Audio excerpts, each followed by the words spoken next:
Hello everyone, today is Wednesday, May 3rd, 2023. It's your Pisces MC, Trevor Quincy. We're just waiting for our live audience to come in. While we wait for that, of course, we're doing what we usually do, answering your questions, as well as doing some readings. But of course, we're gonna chat and giggle, do all the A words, of course. So while I get prepared, while I'm waiting, if you have any questions that you didn't hear from the live audience, feel free to leave it down in the comments section. What I'm gonna do is I'm gonna prepare the astro weather forecast. I'm gonna do a little weather from New York, and then we're gonna get into the spiel. I see people are coming in already. Hello, hello. How's everyone doing? How's everyone doing? While we wait for people to come in, I'm going to get everything set up. Let's see here. Boop, boop, boop, boop, boop, boop. At TRZO. Let's see. Hi, how's everyone doing? Happy Wednesday, happy Wednesday. Hope everybody is good. Do I have a story to tell you? I'm gonna wait until more people come in, of course. I'm gonna get the astro weather forecast ready. I already have my weather set up. I already have the reading set up, so everything's all ready to go. We're just waiting for more people to come in.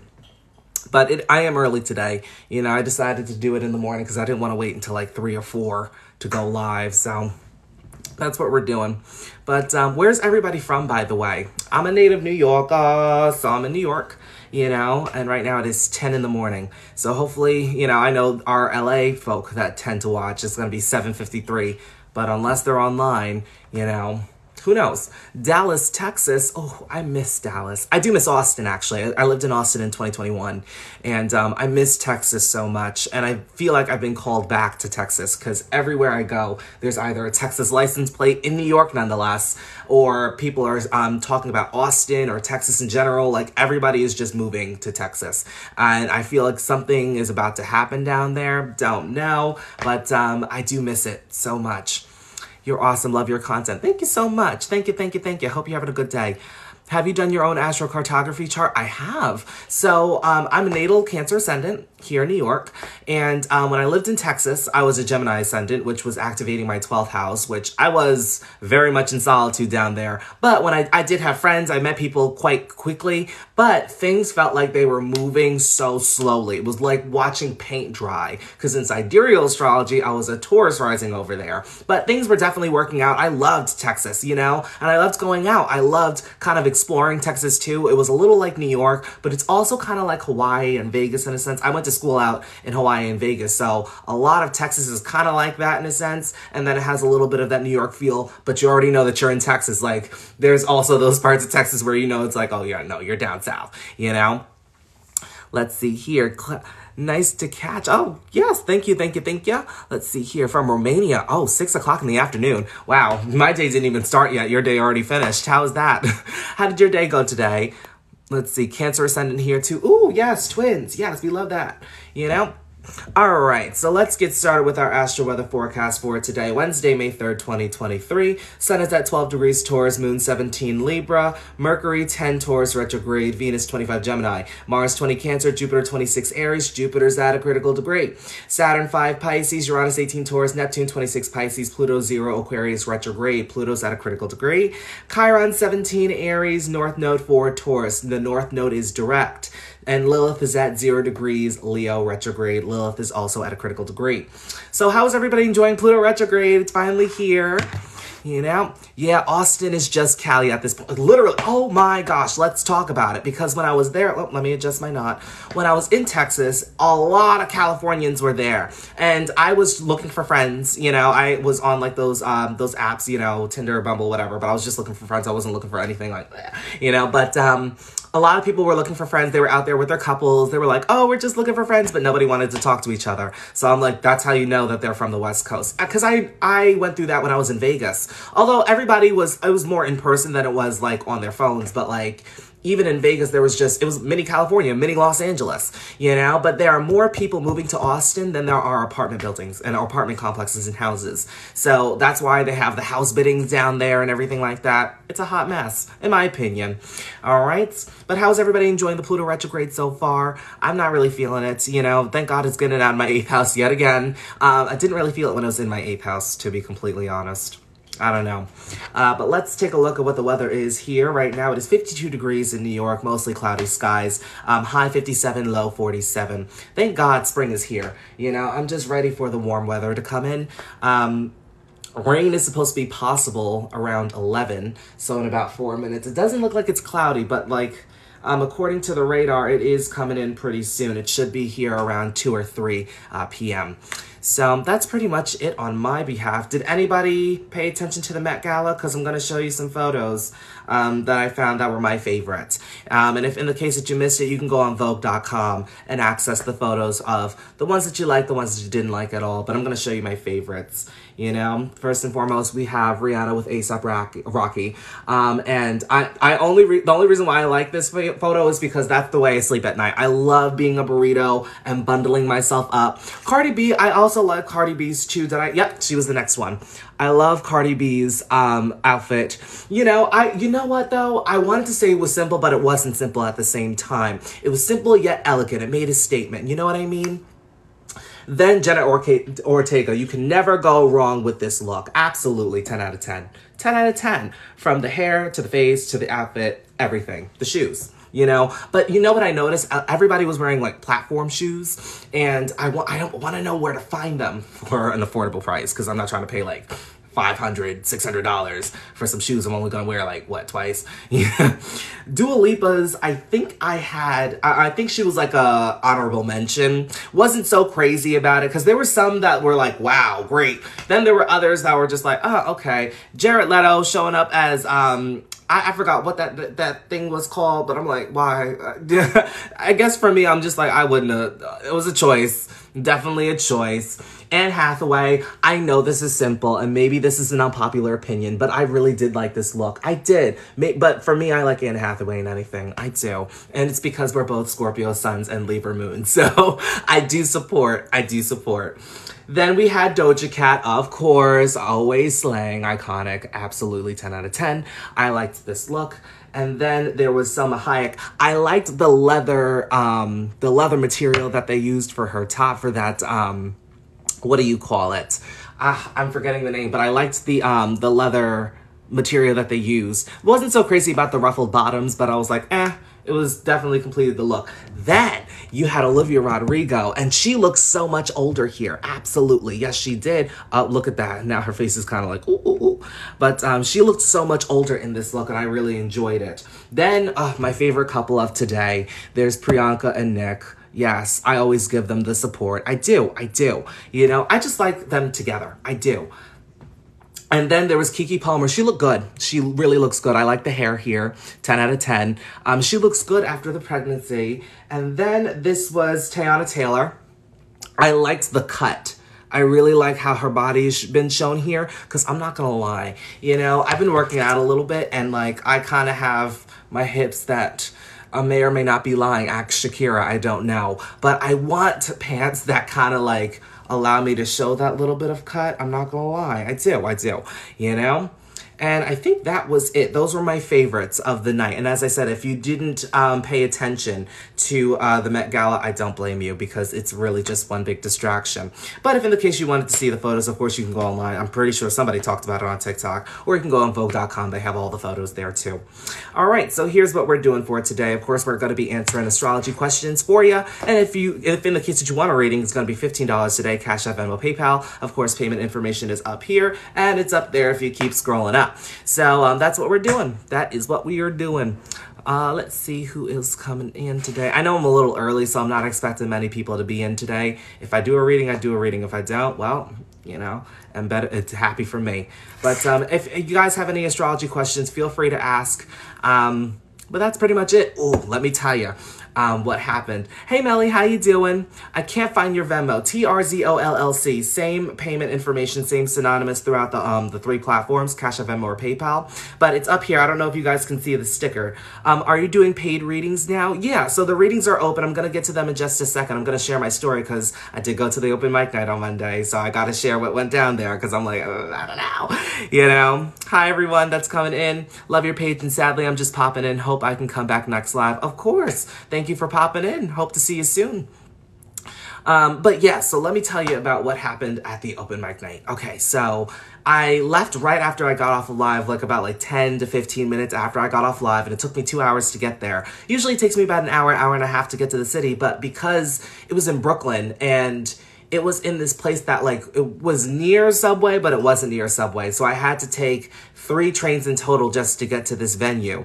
But I know where this venue was because I went to school in the city and I was definitely going through my reckless era during that time. And I was like, oh, so I'm going to leave that right there. See, you know, ooh, what did you learn about your chart, Jelly Bean? Let me know.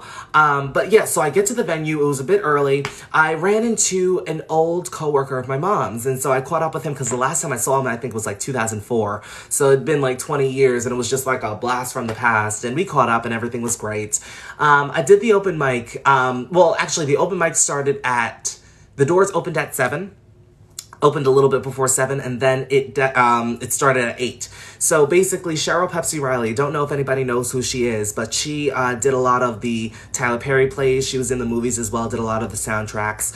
And she ran the open mic night, so I went, you know, and definitely I noticed from the moment I sat down at my table, it just was not my audience, was not my demographic. Definitely wasn't, you know, it wasn't what I was expecting. Because I had gone back in 2020, but at the time I thought I knew myself and I did not know myself, you know, and so I went and everybody was like really, really good. You know, she started off, she did her set for about 40 minutes and then she invited up her friends. But everybody who basically went had gone to the open mic night for like years. Because this is not like the first open mic night that she had. She's had them for 11, 15, up 20 years probably. And so I felt so out of place because I was A, the youngest one there. B, everybody else that was there, they're very niche, you know? It was very much the loungy, jazzy type of rhythm and flow. And I really enjoyed it. As I said, everybody was so talented. They were so good. You know, I really enjoyed listening to other people. I wish I could have recorded it and showed you guys. I did try to record myself, but thank God Mercury retrograde stepped in for that. Now, when I was up to perform, I signed up being number 8 because it's my lucky number. When I signed up to go, I sung the song, Something's Got a Hold on Me. Does anybody know that song? From Burlesque, Christina Aguilera, she sung it at the beginning of the movie. Please let me know if you guys know what that song is, because these people did not know what that song was. And I was like, here I am thinking that the song was so good. And Etta James sung it back in 1962. So I'm thinking that I'm like, am I living under the rock? Is it me? Am I the problem? Like, I just wanted to know. So I went on stage, and basically how the open mic works is actually it's a live band. They're playing the music with you. And so I explained them the song. They didn't really know what was going on. Like, they didn't quite know the song, but thank God somebody in the band knew the song. So I was like, oh, thank God, look at God, you know? So he was like, da, da, da. Like, he was basically telling everybody what to do with the music and everything like that. I ain't gonna lie, I ain't listened to that song. All right, okay, cool. All right, so like, I'm just learning now that I thought it was a popular song, so maybe I was the delusional one. Maybe I wasn't just in my Piscean energy during that time. Okay, fine, cool. So they knew the song, and then I sang them the key. I sang them the key that that you were saying that you were better than where you're at. Wait, that you were saying that you were better than where you're at. What do you mean by that? But I sang them the key. That I wanted to sing in. And then they were like, okay, got it. They started off that first note and it was higher than what I said. And I don't sing all that high. Like, it was high, you know? And so they went on, but then they played the same measures over and over again. If they didn't know the song, that's your sign that you are better than where you were at. Ah, gotcha. I know what you meant now. I'm just learning that just wasn't right. It wasn't the right venue, wasn't the right audience. I just felt so out of place because I'm so open with you guys. And it's because I've been here doing what I do for so long. But like, I felt so out of place. I felt as if I did not know myself in that moment. And, you know, astrology is very much an icebreaker for me to talk about, you know, with everybody. I couldn't imagine anticipating a note and getting it wrong by someone else's stuff. Oh my gosh, when I tell you that first note started and I wanted to make a face, but you know those cameras were rolling and those eyes were on me. So I was like, hi, how you doing? You know? And so I went and I sung the song and I sung it in that key and when I tell you I was reaching, I was reaching. But let me tell you, 3 years ago, I actually went to the same open mic night, but it was in Brooklyn. Sorry, it was in Manhattan. It wasn't in Brooklyn. And when I went to the one in Manhattan, I remember I tried something new. I sung a Luther Vandross song, Never Too Much. Now, I'm pretty sure everybody knows that song. I went on that stage and I blanked. And when I tell you I blanked, and I could not get through the song. And right after, it was like about a week or two after that COVID happened. And then I got pushed into, you know, learning more about myself. I got pushed into astrology and everything like that. And then for 2023, like now on Monday, when I went, I got through the song, but I was more frustrated at everything else because it was more the things that were outside of my control. So if I learned one thing, I'm like, I know now that everything happens for a reason. All the shock, that shock sucks. Yeah. And I'm just like, you know what? I just wish that it would have went better because at other open mics, I don't have this issue, you know? When listening to general transit readings, do we go based off of our rising or sun sign? Rising sign. You want to look at the sun sign as a secondary, but you always want to pay attention to the rising primarily. But yeah, that was basically what happened at the open mic night. But when I tell you, I walked off that stage and I grabbed my bag and I pulled a Viola Davis, I was like, I need to go because I was upset. I was so upset that it didn't work out. And then on top of that, it's like, I guess I'm such a perfectionist. North Node Virgo. What? Blame me. You know, sue me.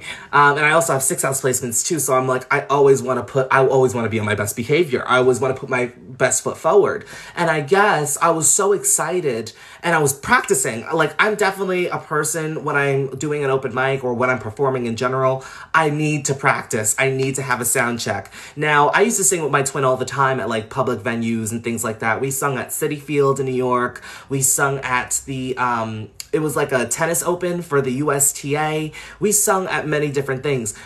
We never had a sound check, you know? There was very few times where I got away with not having the sound check and everything worked out just fine. But when I don't have a sound check, I'm kid you not, it's not cute. You know, another thing was, I performed at Long Island Pride in 2018, and Deborah Cox was performing too. She got a sound check, of course. It's Deborah Cox, you know. How did you get here?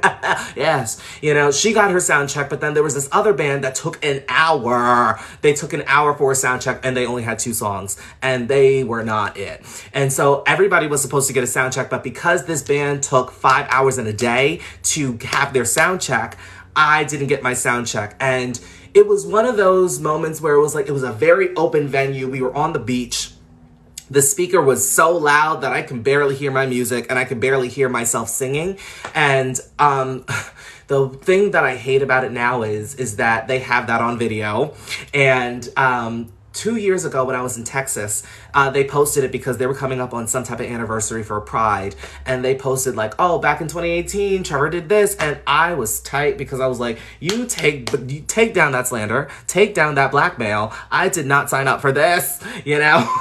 But I guess I'm learning that I'm very professional. I can't hear you. Are you on mute? No, I'm not on mute.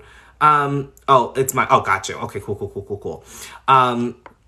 Yeah, so like, yeah, no sound check is ridiculous. And I'm just like, I know now, I'm very much a power singer. So I know like I need that sound check so I know how it's gonna sound, not for just me, for other people. Because like when I sing, I'm gonna give it to you. I'm gonna give you my all and everything, you know? But like, it's just, I don't know. I know that not every performance is going to be the happy-go-lucky performance. You know, there are gonna be those performances where it's like, you know, but that was my experience. I really did enjoy listening to other people, though. But will I be going to another open mic? Not that one, but I will be going to another one fairly soon.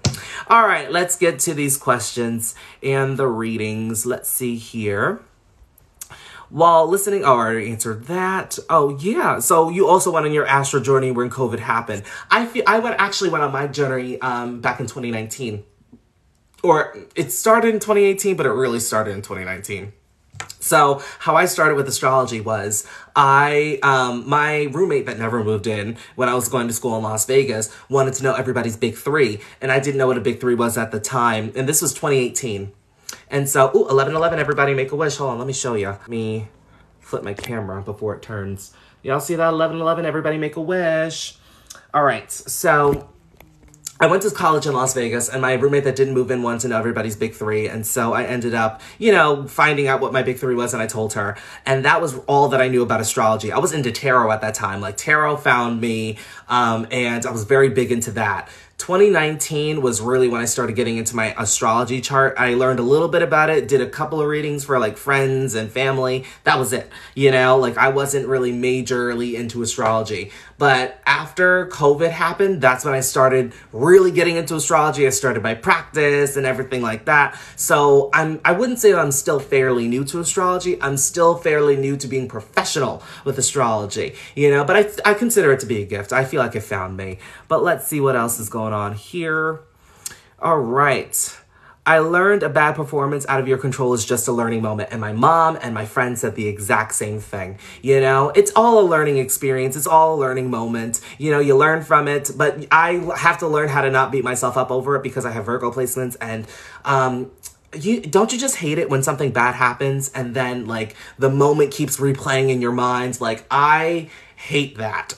And I would just really love it if the universe was just not with that, but that's what happened on Monday. It was one of those moments where it was just like, it was so fresh. It replayed in my mind. Thank God. And the one thing that kind of went right was like my camera, it recorded it, but it wouldn't play back the video. So I was like, oh, thank God, because I really would have been upset. But, I realized that, yes, it is just a learning moment. And I know that it's not going to be like that all the time. All right. Do I know who Aleister Crowley is? I don't know who that is. Who is that? Let's see. Okay, let's see for the... I appreciate your knowledge. Of course. Thank you. All right. You know how to rock your voice and you're astrologically knowledgeable. Thank you. Taurus and Scorpio are intercepted in your chart. I don't know if that helps or hinders for this eclipse. Oh, did I miss your past question? Let's see. Oh. Well, Taurus and Scorpio being intercepted, you may not be aware of the energy, especially during the eclipses. The lunar eclipse is actually happening on Friday, and so that's going to be more internal. The solar is more external, lunar is more internal. And so for the lunar eclipse, we may feel some internal shifts, but now is not the time to start anything. But because yours is intercepted, just tap into the ruler of what rules Scorpio, which is Mars. You don't want to look to Pluto. Pluto's more like if anything's happening on a collective level, then you definitely want to look at Pluto as well. But you want to look at Mars for personal results. All right, let's see. Good morning. Give yourself grace. And that's what I'm learning how to do is like, you know what? Let's look at the positives from what happened that night, because I know it's not going to be all the time, but like, I would just wish that the universe did not have to replay back that every that moment in my head. Can we chat about the eclipse in Scorpio? Sure, let's chat about it. So the eclipse is happening, the lunar eclipse is happening in Scorpio on Friday. And what can we expect from that? So during the process of the eclipse season, we're really urged not to start anything new, because the solar eclipse is changing things on an energetic level outside of us. This is kind of the energy that you see where people are kind of having their fall from grace. If you're trying to start something new, there's always going to be some sort of obstacle or challenge. I wouldn't say it's like Saturnian energy. It's more just chaotic energy, It's people that shouldn't be, people that are on top that shouldn't be there. That's when things start destructing, that's really the moment when things start to destruct. Then the lunar eclipse is more everything that's happening on our internal. So we're really urged to go with the flow. We're not supposed to start anything new, is because during this time, the energy is setting us up for the next 6 months, and so during this time, we're really not trying to we're not supposed to get into the universe's way. We're just supposed to just sit back, relax, observe. If the energy has been funny, if it's been funny or weird, not haha weird, but like, when's this all going to be over? Like, that just means just keep going with that energy, is because things are really working out the way that they're supposed to.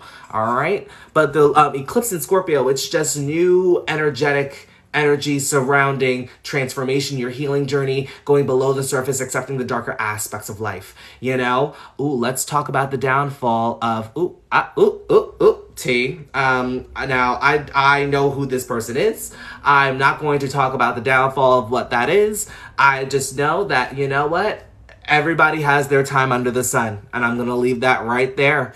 You know, I actually didn't pay attention to that. If anybody can let me know, because you know, I would like to know. But like, if anybody does know more about that, definitely let me know. But like, I knew for a while. Because I remember I stitched one of his videos. He was talking about Pluto. When Pluto shifts into Aquarius, that will begin the age of Aquarius. And I'm like, it just didn't resonate. But I'm not here to spread negativity. I'm not going to talk about somebody I don't know, you know. But I do know him because I stitched one of his videos and he never replied back. So am I bitter for that?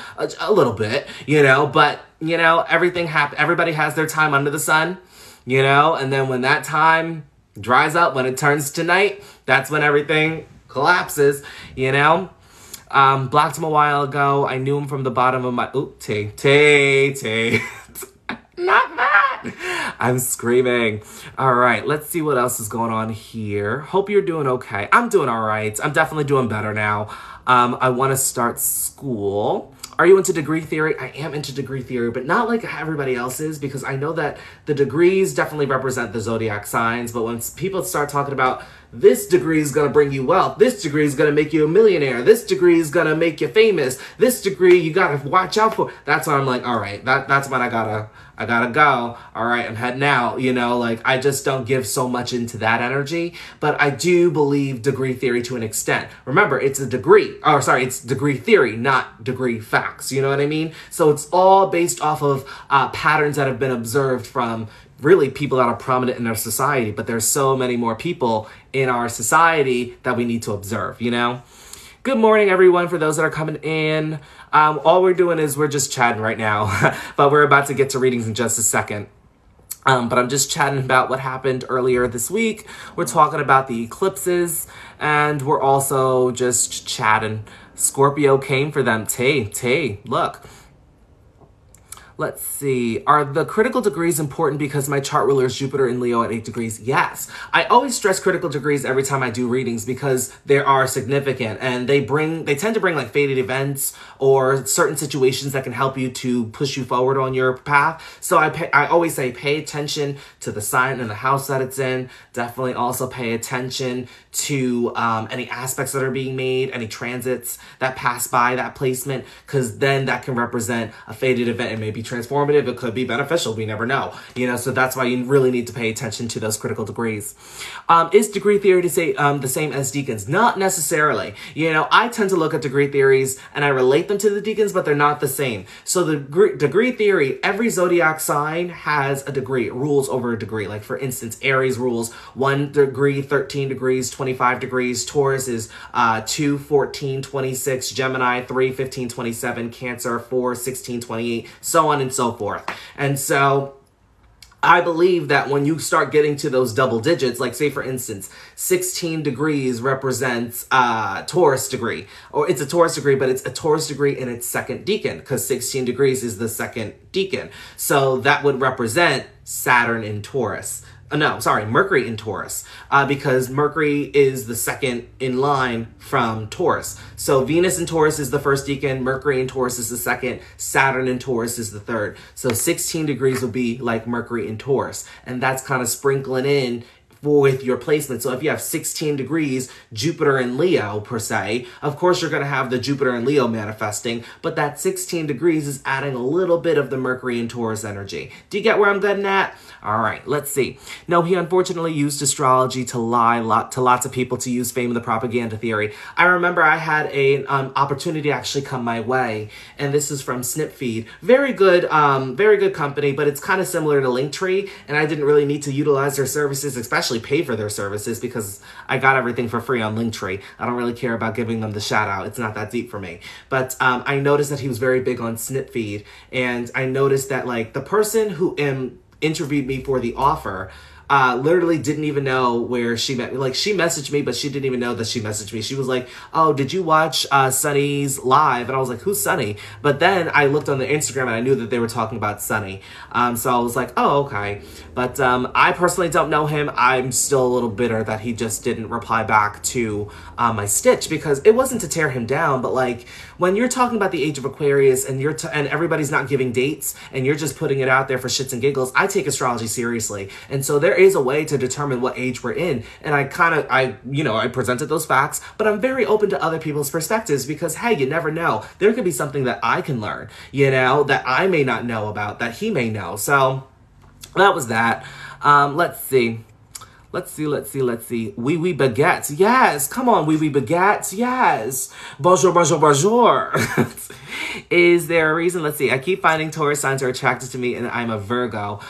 This can mean that you may be attracting Taurus energies because if it's a good thing, that means that like that energy or that period, that area of your life may just be highlighted at this specific time. But if it's a negative thing, that just means that there could be qualities of Taurus energy that you are meant to embody. And so they come into your life and they're meant to bring that out within you. Let's see. All right. I think some people mean age as generation. I'm sorry, I'm having 20 different conversations. This is T. Like 20 years is a long time to do anything. Absolutely. But like an age is not a generation. Yes, 20 years is a lot, but an age is 2100. It's 2160 years. That's an age. Then we have the eras, which are 180 years. Then we have the phases that are 15 years. So when people are talking about, oh, we're in the age of Aquarius, but they're not giving you dates, don't listen to them. Because right now we're still in the age of Pisces, but we're actually finishing up the Gemini phase in the Pisces era in the age of Pisces. So we're actually in the home stretch to get to the age of Aquarius. We won't get there until about 2160 as per tropical astrology, but we still have about, I'd say, 288 to 360 years of the age of Pisces according to sidereal or constellational astrology. That's where you really want to look at because tropical astrology is just the Earth's energy. When you leave Earth and when we're actually talking about the logic of astrology, you want to look towards sidereal. And the ages are actually determined by the spring equinox. So the date of the spring equinox, wherever that sun is transiting in sidereal astrology, is the age that we're in. So, for instance, we had a spring equinox on, I believe it was March 19th. And if you change that, if you look up that chart, if you were to cast a chart on that day, March 19th, 2023, the spring equinox, and then you change that chart to sidereal, the sun will still be in Pisces, roughly about 4 to 5 degrees. Now, it's only when that sun is in Aquarius, maybe 29, 28, that we are going to be in the age of Aquarius. When will that happen and how will that happen? Well, does everybody know the difference between tropical and sidereal astrology? Let's see here. 73% water. Let's see. March 20th when the Aries season. Right. That's the spring equinox. Right. So basically the difference between tropical and sidereal astrology is roughly about 24 degrees. And so for tropical astrology, it's fixed. It does not move. Everything stays stagnant. Every year over the spring equinox, I will always represent 0 degrees Aries. Now, it's different because sidereal astrology takes into consideration axial precession. What is axial precession? It's the rotation of the Earth's axis. So if you look at our North Star right now, it's Polaris. Years ago, and I'm talking about like years ago, the North Star was Vega, so that North Star is always going to shift for us because the axis is always rotating. It takes about 26,000 years for the full rotation to happen, roughly more so like 25,800, But wait, was it you or your brother on Jubilee? That was my brother, my twin. That was my twin on Jubilee, wasn't me. But I did watch that recently, by the way, and we're going to talk about that in just a second. But so that takes about 26,000 years to do a full rotation. And so that actually, where the sun is on the spring equinox dictates what age we're in. So the difference between tropical and sidereal is about 24 degrees is because every 72 years, that difference is moving back 1 degree. So right now we're about 23.4 degrees in difference from tropical and sidereal, but in about 72 years, it's going to be 24, then 25, then 26, then 27. Pretty soon, we're going to be a whole sign difference from tropical and sidereal. So, for instance, if you're a Scorpio now in tropical astrology, you may be a Libra or a Virgo in sidereal. But it all really depends on when you were born. It's because, of course, evolution purposes, there are some people that were born when it was only the 23-degree difference. Some people that were born when it was only the 21-degree difference, So it's really paying attention to it. But yes, there is definitely the difference between tropical and sidereal. excuse me, that's why we have the age of Pisces and everything like that. But we're not going to be in the age of Aquarius for another 137 years. At this point, it's going to be 136 and a half years, you know, but we still have some time, you know. So should we be going by sidereal? You can use whatever you want. You know, sidereal is just great for more logic-based things that you would like to know about, like say for instance the age that we're in, if you want to know the real actual events that are going to happen in your life or how the universe sees you, you want to look at sidereal. But if you want to know more about your own psychology, why you make the decisions that you do, if you want to learn about your inner self, use tropical. It's great for that, fantastic for it, you know. Let's see here. I love how nobody is, or there are some people that are paying attention to what I'm saying, but most people aren't. Yes, my brother was on Jubilee. Let's talk about that. He was on Jubilee. He did the video. It was the astrologers versus the astronomers, but they called them astrologists, which really just tells you right there where that's going to go, you know? But he didn't know what he was walking into. He told me, Nina was also there. Nina B Astrology, Party Trick Astrology. She was on that as well. And then that other girl, Ebony, was there. And Trenton and I, we giggled like schoolgirls. Like that day that he left the set, he talked to me about it. You know, so I knew what went down. And I saw the video and I saw it being released. And they really...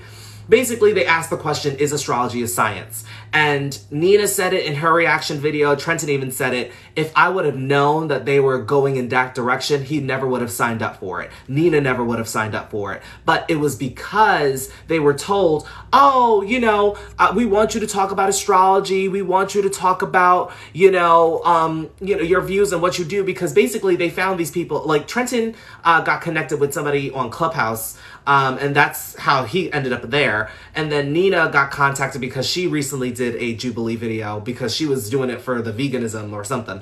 And basically, the questions that they were asking were not giving astrologers the leeway to really, like the astronomers didn't really seem like they were, they didn't really seem like they were, trying to hear it because of course they're going to look at it from the scientific perspective. But here's what I think about it. Astrology, in a sense, can be seen as a science is because it deals with the psychology of how the energy is being affected, But would I consider it to be the science that our society dictates? No. First and foremost, science is a man-made concept, So when people say, oh, well, you have to believe in science, you have to believe in all this. Yes, I believe that there's validity to science. And I'm not, saying that I don't believe in science. I do believe in science. But first and foremost, science is the study of this physical world. If you go on Google, that is the legit definition they're going to give you. And so with that, if it is the study of this physical world, the world meaning Earth, astronomy is dealing with things that are outside of this Earth. So you're telling me that you're going to look at astronomy from a scientific perspective. So you're telling me that you're applying earthly concepts to things that are outside of this Earth. And we're supposed to just roll with it.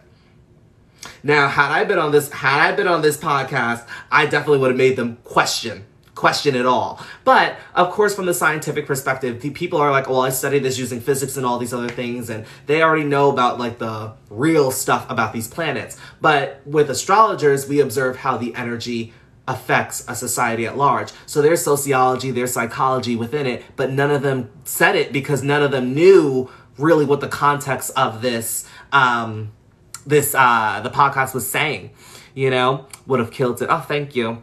I question science all the time. Well, here's the thing. Most of science is a theory. It's all theory. And a lot of science is proved because people have created measurements and ways to validify their claim. For instance, Celsius, Fahrenheit, those are all man-made measurements on how we can measure the weather, on how hot it is outside. I'm pretty sure when Celsius and Fahrenheit were on this planet and they were telling people, oh, use this, they were pretty much looking at those people like they were delusional. Okay, science is the same way as how we are looking at astrology now. It all started out from somebody's idea. Am I wrong? It's not like we were born and this was just written in the stars. Somebody had to create it, So I feel as though that people that are so far in science need to understand and give leeway. And I'm pretty sure that they do. I'm not going to sit here and say that they don't because they do, By the way, I know that people donated to Venmo and Cash App. I'm going to get to the readings in just a second, but I just felt like speaking, But yeah.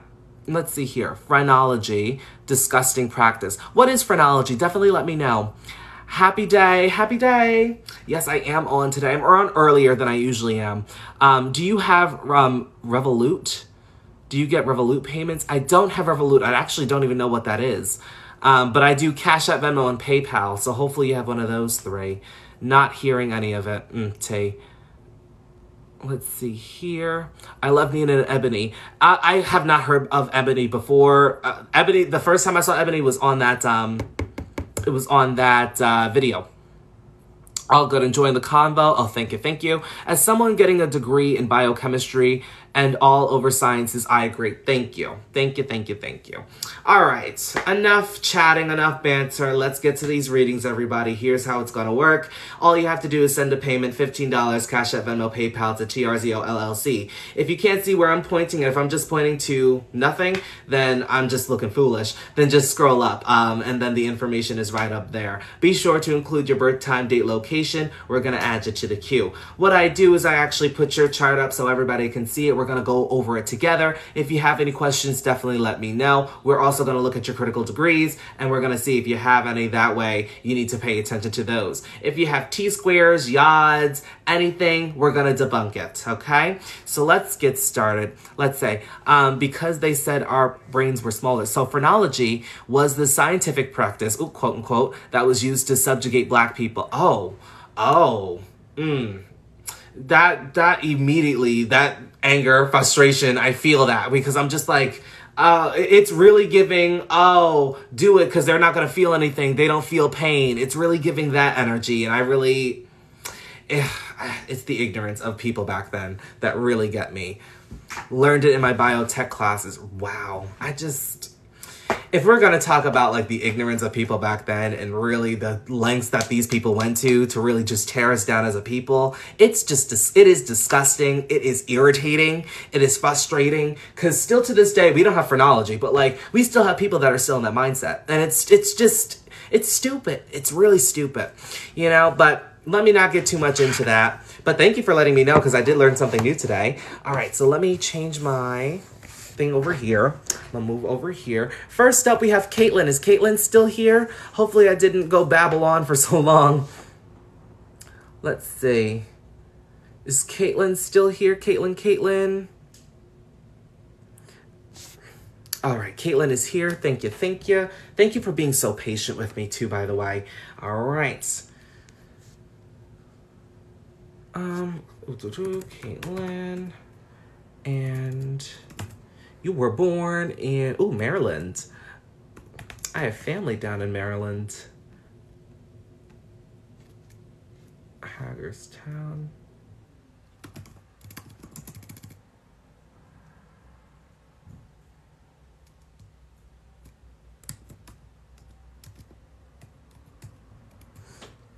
Oh, this is your son's chart. Okay, cool. No worries. Oh, well, I just looked at the birth date now. I was just like, you were born last year and your vocabulary is so great. Hagerstown. This is not loading. Hold on a second. Let me reload it. Oh, because my Wi-Fi is not. Okay, bear with me, everyone. My Wi-Fi is acting stupid. Oh, that's so cute. I hope your son's doing great. I hope your son's doing great as well. All right, we're on airplane mode. We're going to just change it over for 15 minutes. All right, so while we're waiting for the Wi-Fi to recalibrate, if anybody has any questions, let me know. Oh, he's 5 months? Aww. Let's see here. No networks found. Oh, that's why.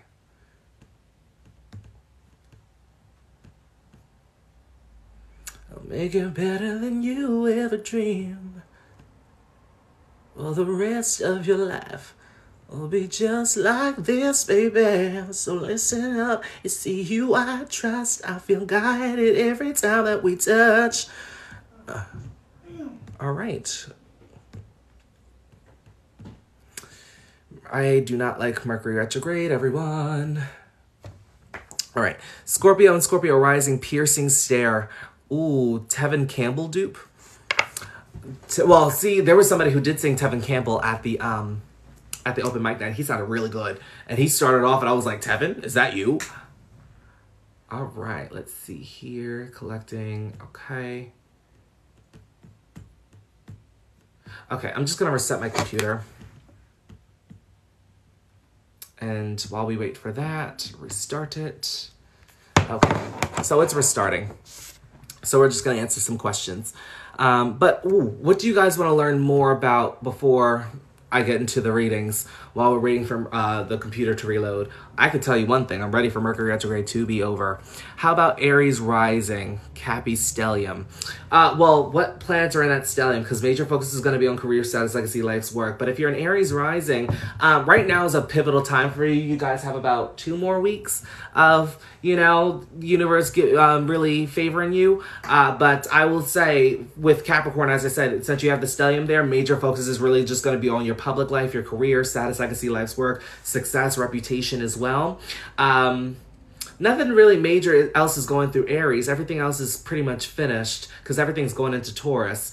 What stelliums? Okay, so stelliums, they're a conglomeration of planets, celestial bodies in a specific sign. And so if you have a stellium, it's really important because a major focus is going to be on that area of your life. And so it's really important that you pay attention to that area of life because major things are going to be happening there. I do count outer planets for stelliums. I do, yes.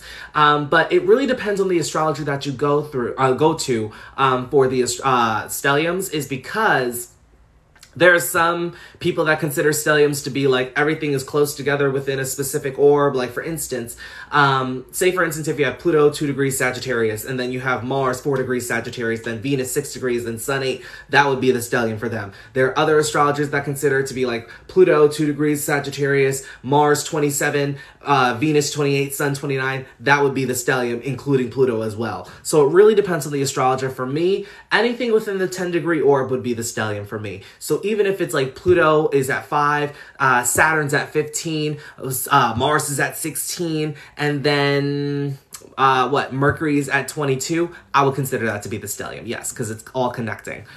I can't wait to hear my chart get read. I'm excited. 2 or more or 3 or more outer planets in a sign as a stellium.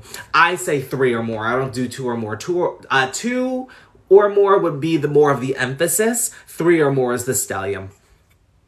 I just count the same sign. Yeah, it really, as I said, it really depends on the astrologer because it could still be, right. Sun, Mercury, Venus, Mars, all within 3 to 4 degrees. Yeah, that's the stellium, 3 or more. What does it mean when you have Scorpio rising, but in some houses you have Sag risings places?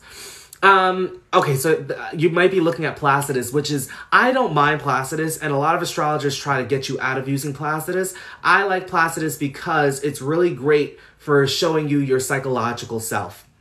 Juxtapose whole sign, which tells you how the planets will manifest in what area of life as well. So if you're a Scorpio rising, you're going to have second house placements because those Sag placements are going to manifest with your worth, your value, material possession, self-replenishment, learning your natural gifts and talents, as well as giving back to your immediate family. But if they're all in your first house, it's also going to pertain to self-identity, independence, life's direction, taking action towards that, and giving back to yourself through self-nourishment too. So you may feel like it's going to hit those themes, but it's really going to hit worth, value, and all that. Interesting what you'll see with my son's chart. I'm looking forward to it. I'm just waiting for my computer to stop acting brand new. That's why I'm really just ready for Mercury retrograde to be over because it's just been more of an inconvenience than it has been like, oh, it's great, Let's see. I think it's not the best for beginners with Placidus.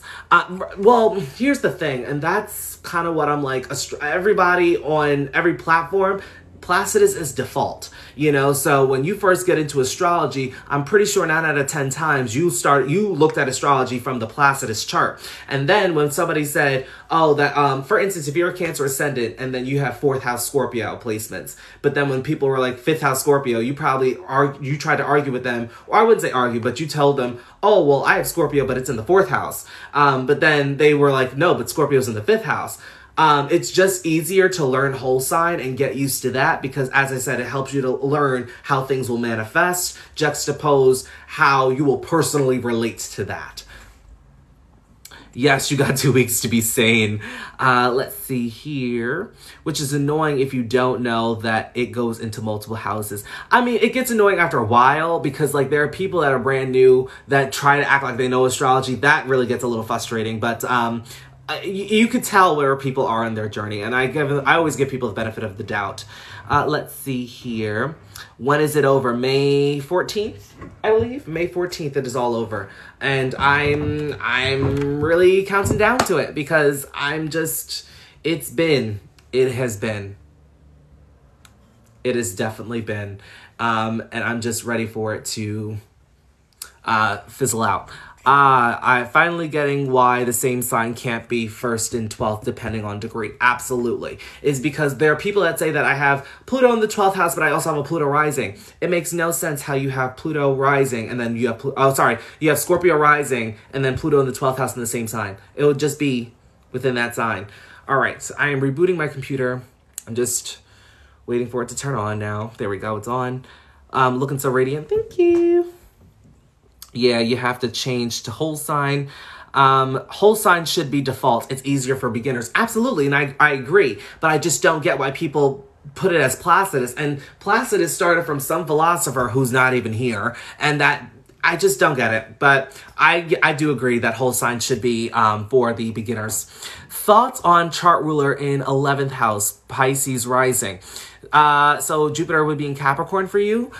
So if Jupiter is in your 11th house, a lot of gains and blessings that will definitely happen for you within this lifetime. Friends, groups, networks, organization is definitely going to be very fulfilling for you. Very lucky energy, by the way. Jupiter in the 11th house can naturally attract fame. Very innovative. Definitely listen to your ideas. You can progress society forward and make the world a better place. A lot of opportunities to manifest any future endeavors that you have for yourself too. Though, take your time.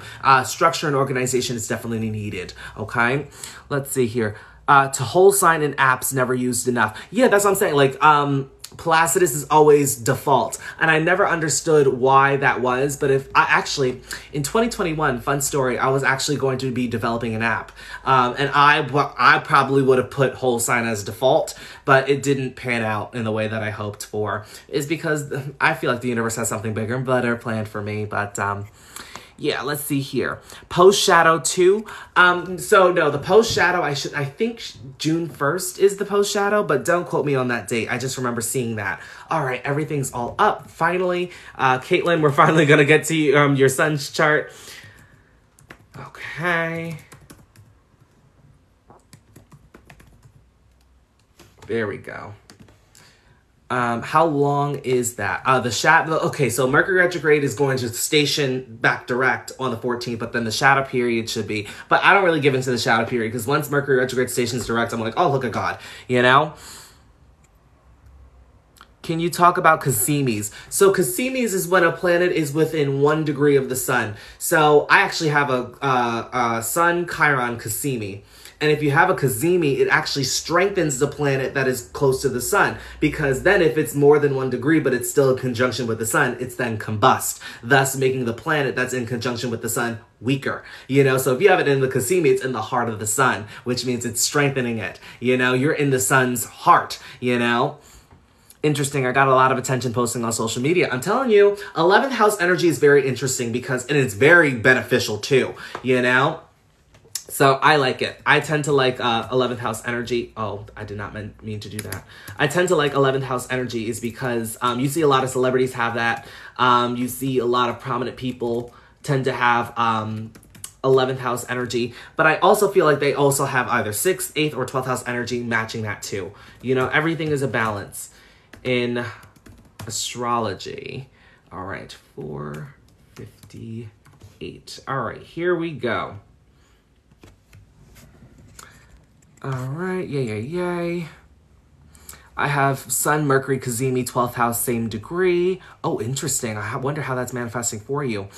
So I don't have a combust Mars. Finally, Sun conjunct Mars, 2 and 7 degrees. No, so that is a combust Mars, yes. Because Mars, if it's not within the same degree, so Sun and Mars have to be within that same degree, if not 1 degree apart. So if that Sun was at like 2 degrees, 56 arc minutes, that Mars would have to be within like that 3 degrees, 56 arc minutes and before, and like previous. If it's not, if it's anything more than that, then that Mars would be combust, thus weakening Mars. Mine is the exact degree in 15 minutes, but it's Saturn. T. I'm sorry. You know what? We can't win them all. We can't win them all. Uranus and Neptune in 11th. In Cassini, because the other planets don't Cassini. The Sun is the only one that Cassinis, but like Uranus and Neptune in the 11th. Well, Uranus actually does great in the 11th. It's home for natal, and Neptune is in its highest exaltation. It's the pavam, as we call it in Vedic astrology. I'm a walking combustion, not that. No, not my weak Mars. I'm sorry. I know. Oh, and it's in Taurus. I'm sorry. Oh, all right. All right, Caitlin, let's get to you. I've kept you waiting long enough. All right, everyone. Let's all say hello to Caitlin and her son. Hi, Caitlin and son. Hi, Caitlin and son. All right, let's see here. Okay. Oh, and he's the 0 degree Scorpio rising too. All right. So let's scroll down here. Let's see what's going on in his chart. Uranus, 16 Taurus. All right, let's see here. Any critical degrees? Pluto, 26 Capricorn, critical degree. Ascendant, 0 Scorpio, critical degree as well. Let's just see it over here. Moon, 4 Virgo, critical degree. Mercury, 0 Sagittarius, critical degree. So you have a few critical degrees. Wow, I'm like, all this gas is coming up in my throat. All right, let's see, Scorpio ascendant. So I'm going to actually do it a bit different now, because I usually do like the, oh, in a past life you were all this, but I'm going to do it quite different. In this lifetime, he is meant to learn the power within himself, okay? Now, with Scorpio ascendant, it is all really about transformation, your healing journey. Sex, death, taxes, the occult definitely may be applicable at a later point in his life, but it's really all about transformation and evolution, getting in alignment with your dharmic path, the path that he's meant to be on. And he's definitely going to learn that. Now, he has a very strong personality, Sun in the 1st house, which is very good. Now, that Sun is actually forming an inconjunct with Mars in his 8th house. So he may need compromise when it's coming to his healing journey. And he needs to learn not to rush through his healing journey. But this is not going to apply until he is much older. You know, this is all just going to go in one ear, come out the other. But I'm definitely going to let you know what it's going to plan out, okay? But Sun here definitely gives him a strong personality. Major focus is going to be on learning his own power. Also, he has to learn that he's going to learn not to take on that projection from other people. But with Mercury and Venus in his 2nd house, establishing his worth and value definitely may come a bit easier for him, especially with Sagittarius being in that 2nd house. He's going to need to learn how to watch for frivolous spending. He may spend so heavy because he has Sagittarius in that 2nd house. So he's going to learn quite quickly that the money may come in, but sometimes it may not come in as quick as he may want it to, okay? But with Mercury there, he may definitely benefit from having multiple sources of income, Mercury and Sag. He's definitely going to benefit from speaking his experience, his story, his wisdom with other people. It definitely may help him to build up his worth and value. Let's see what else is going on here. Anytime I see this square with the 11-12, aspect, or sorry, the 11-2 house, the square, that usually means that he has big goals and big visions that he'd like to manifest and execute towards his future endeavors, but he may feel like he does not have the right resources to make it happen. Please instill in him that he has all the resources needed to make his dreams a tangible reality or to get him to that next step, okay? I understand he's 5 months, so right now I don't know if he's learned any words yet, but he's gonna get there at that time. But he may feel as though that with what he wants to bring in, he may not have the resources, or he may feel as though that he may not feel worthy or valuable. He definitely has all that he needs to get him to the next step, okay? And with his moon placement being here too, he finds emotional fulfillment with friends, groups, networks, and organizations, and even the execution of his future endeavors. He may have a lot of racing thoughts, and he definitely needs to watch out for over-intellectualizing his emotions, especially when he starts to communicate too. Now, with moon in the 11th house in Virgo, this is definitely a development placement, okay? He's going to learn how to better develop himself within his emotional well-being, okay? Let's see what else is going on here. Pluto in the 3rd house, definitely a powerful communicator, but he's going to have to learn the power within his words, because rather it be just to you and your husband, or I don't know if you're married, I'm so sorry for assuming, but rather it be for him to his parents or to anybody that's around him. He's going to have to learn that sometimes his words may trigger other people's unhealed wounds, but that's actually going to that's part of his mission in his lifetime. That's what's going to help him stand into his power. But he has to just watch out for the projection that may come from other people. Also, focusing on career status, like I see in life's work, will definitely help him to step into his power, just as long as he's not over-obsessing, okay?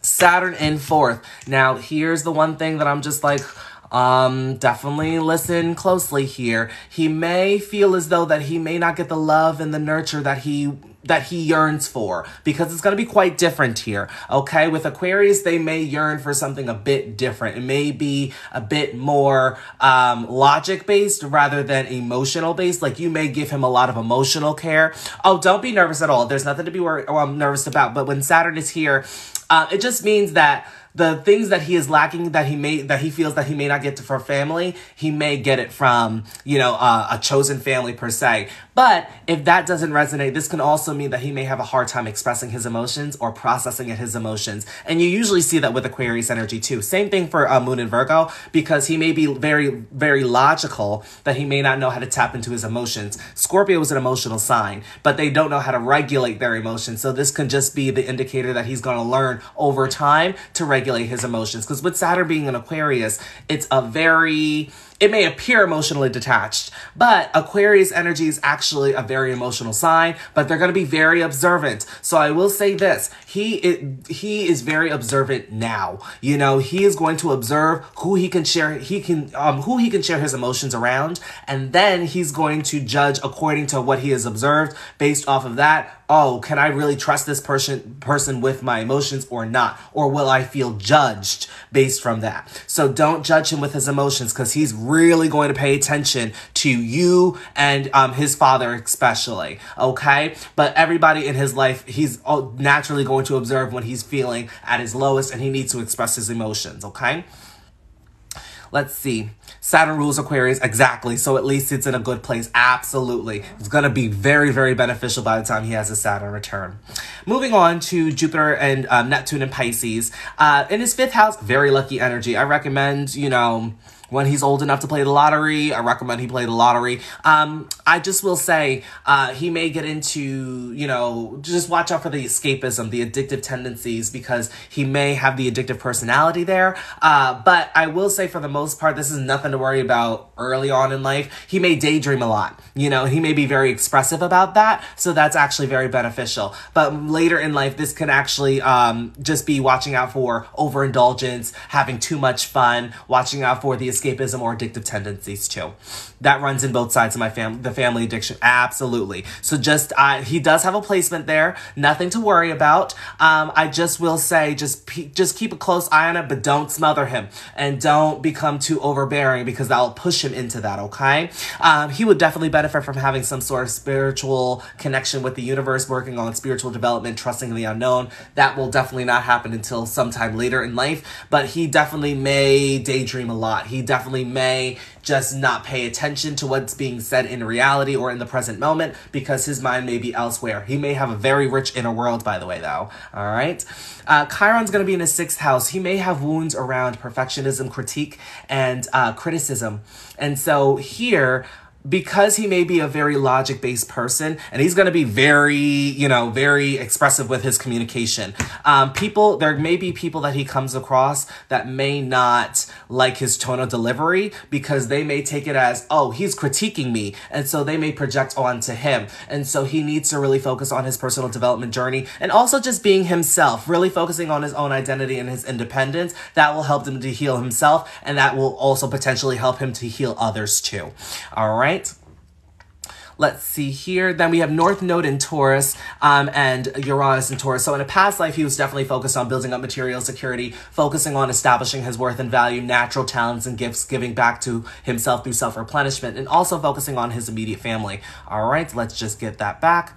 Boop. There we go. All right, so North Node in Taurus in this lifetime, that's going to pertain to relationships, partnerships, interpersonal connection, business contracts. It is important for him that he does not stay in relationships or any connections that are not going to benefit him. That means toxic relationships, things that are not in his favor. He needs to learn how to let go of that. Of course, that will manifest when he is older. All right, that is what he is destined for. He also could be a good business person, a very good placement for that. He also may yearn to be understood because of the fact with especially with Saturn in Aquarius, he may feel that he's misunderstood, that most people may not understand where he's coming from, especially in regards to a relationship dynamic. He needs to learn how to understand himself before getting into a dynamic. He also may benefit from having a friend, like a friendship before he gets into a relationship, okay?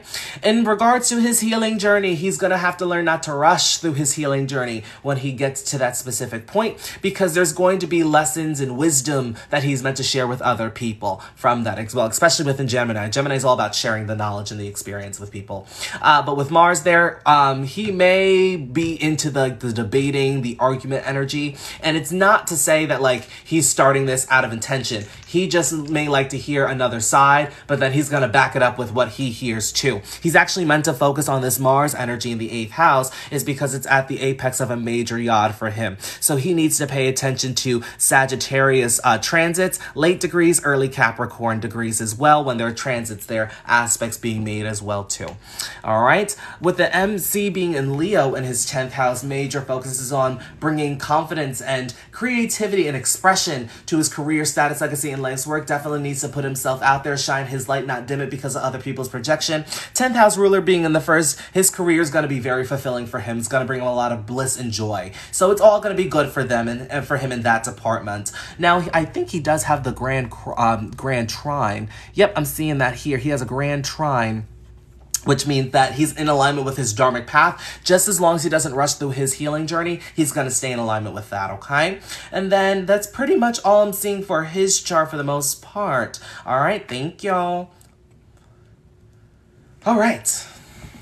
Is there more people going through health issues with whatever the planets are? I wouldn't say health issues. I haven't come into that unless it's going through your 6th house, but it's more Taurus energy because that's where the conglomerate of placements are. No problem, Caitlin. All right. So for those that are coming on, hey, Michael, how you doing? For those that are coming on and you guys want a reading, just send $15 to TRZO LLC. Cash App, Venmo, PayPal are all synonymous. Okay. But that's how you get added to the queue, and then I'll do your chart from there. Let's see who's next. And then we have Imani up next. I know there were more people that just submitted, but like they're not popping up on this side. I don't know. Oh, there we go. All right. So then we have, right now I have Imani's up next. Then I have Alasia, and then I have Elena. Or Aliana. Sorry. I have Aries stellium in my solar return chart in my 6th house. What does that mean? Major focus is going to be on personal development, your mundane responsibilities, daily operations, work schedule, routine around personal development and physical health for that year. That means that that's where you're going to find your identity for the year. It's a cardinal sign as well. Just be sure not to rush through any mundane responsibilities.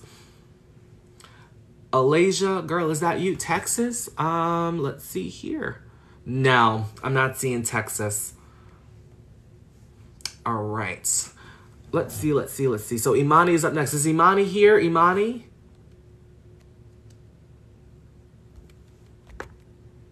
Dang, I thought that was my friend. Ooh. Oh, you're right there.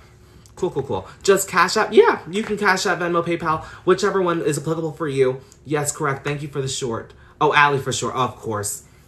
And be sure to include your birth time, date, location when you're sending the payment, okay? All right. So Imani is here. We got Texas in the house.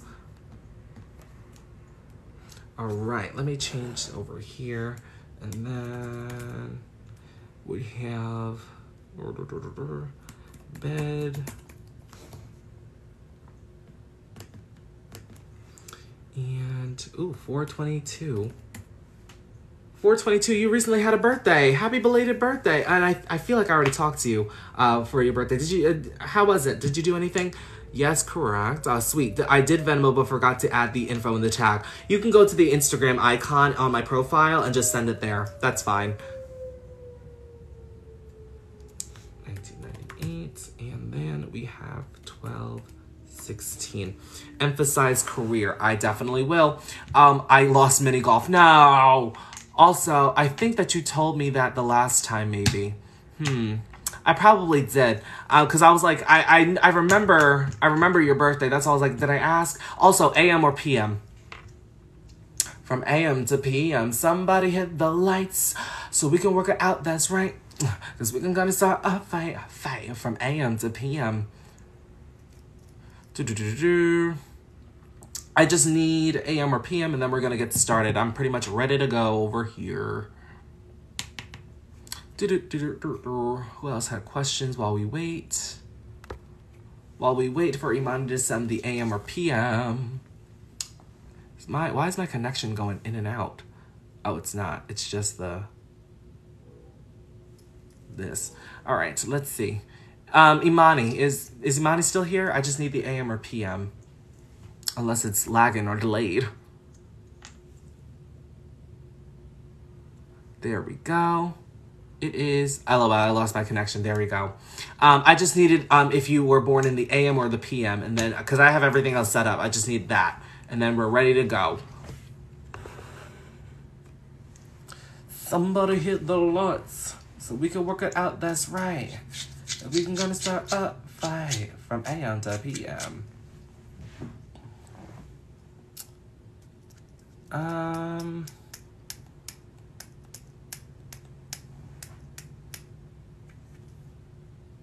Oh, while we're waiting, I'm actually going to start my poll.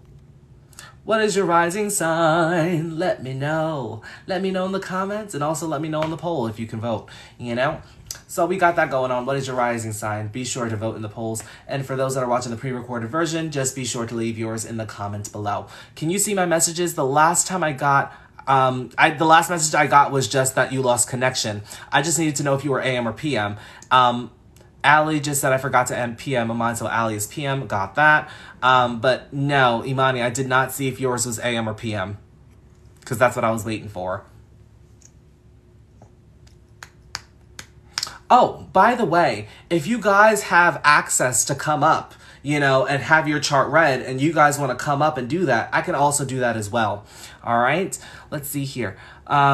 I just sent you my info. Thank you. What does it mean if the 8th house ruler is in the 1st house? So 8th house ruler in 1st, it's 6 places from itself. So this means that it's going to come with a bit of conflict, disputes. It's going to develop over time, Okay, back high, it's PM. Thank you. But it is 6 places from itself, 8, 9, 10, 11, 12. Yeah.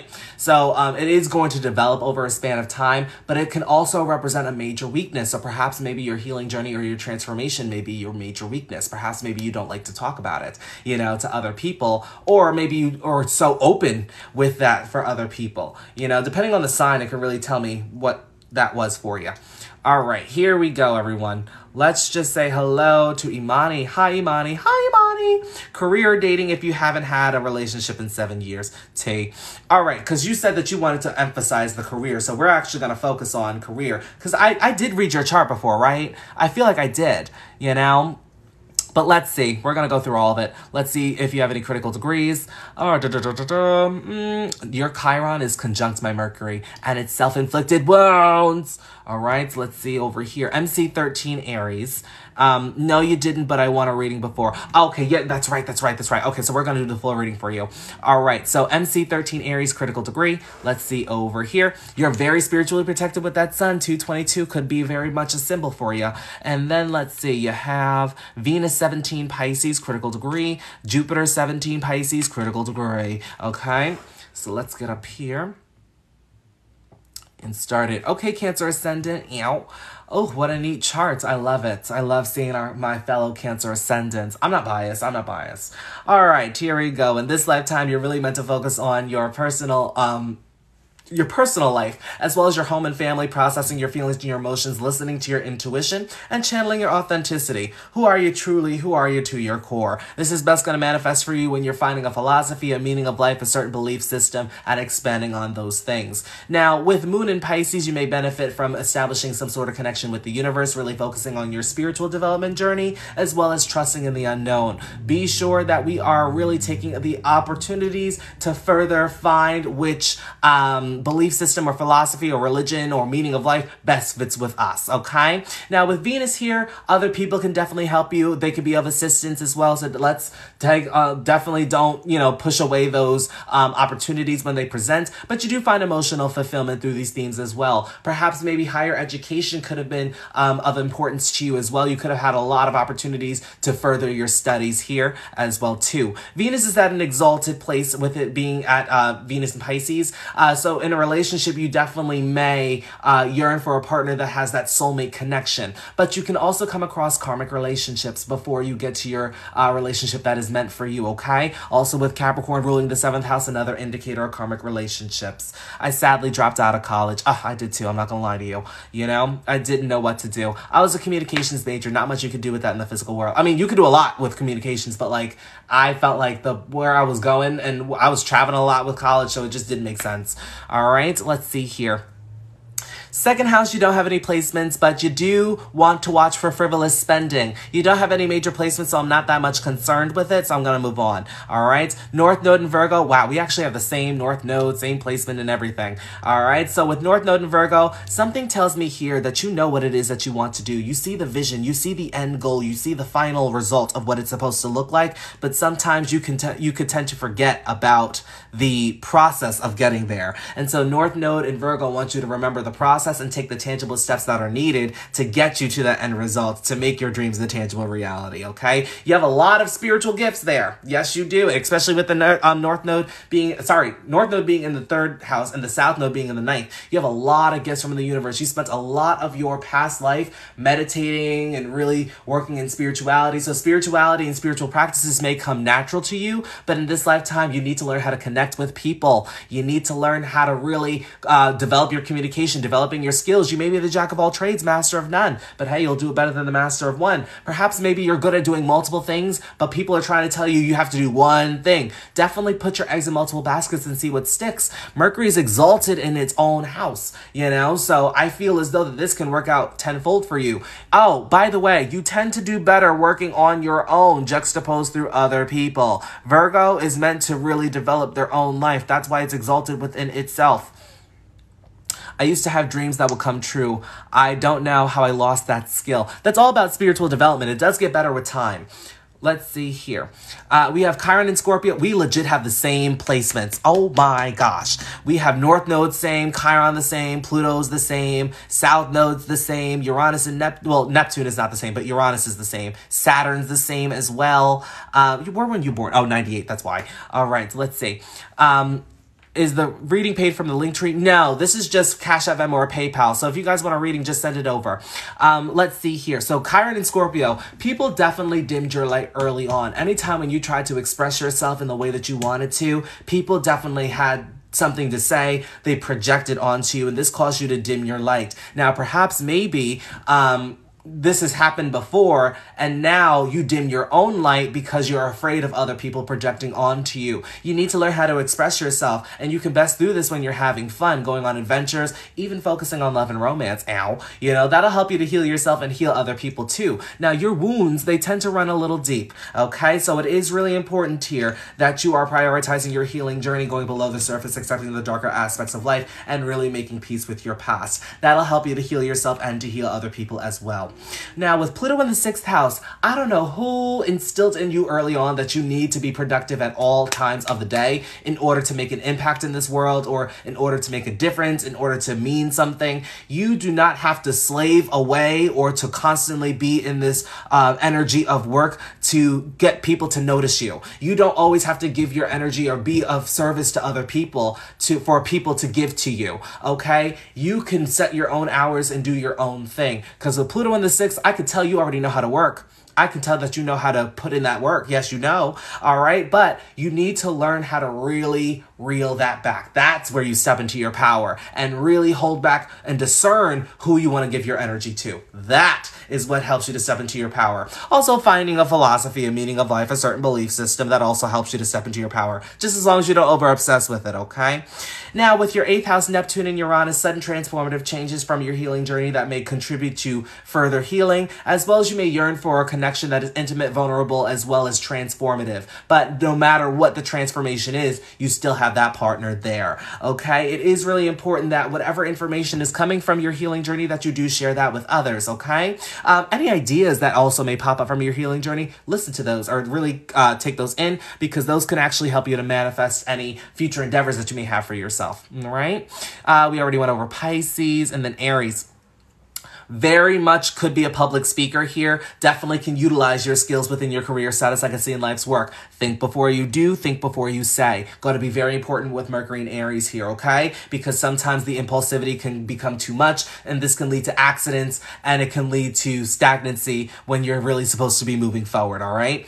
I'm kind of scared of talking. Well, you could best utilize your communication to the masses, but it's really just preparing before you do. Because Aries and Libra, the dichotomy between those two, Aries tends to do now and think later. Libra tends to do now, plan now and then do later. So it's really important that you plan before you do, tapping into that balancing energy, Libra, and balancing that out. That way you're not so afraid and you're prepared. Because part of your mission in this lifetime is really to do whatever it is that you want to do. Oh, be conscious of your energy. Be conscious of your energy. Be conscious of your energy. It is going to be very important to become conscious of your energy and how it may affect other people. Because with Aries energy, they're so fixated on themselves that they are not quite aware of how their energy affects other people. So please be aware of that. It is a karmic lesson for you. Also, watch for being in this go, go, go energy, constantly working to kind of complete things by a specific expectation, especially within career status, like I see in life's work. I'm guilty of this myself with this placement too,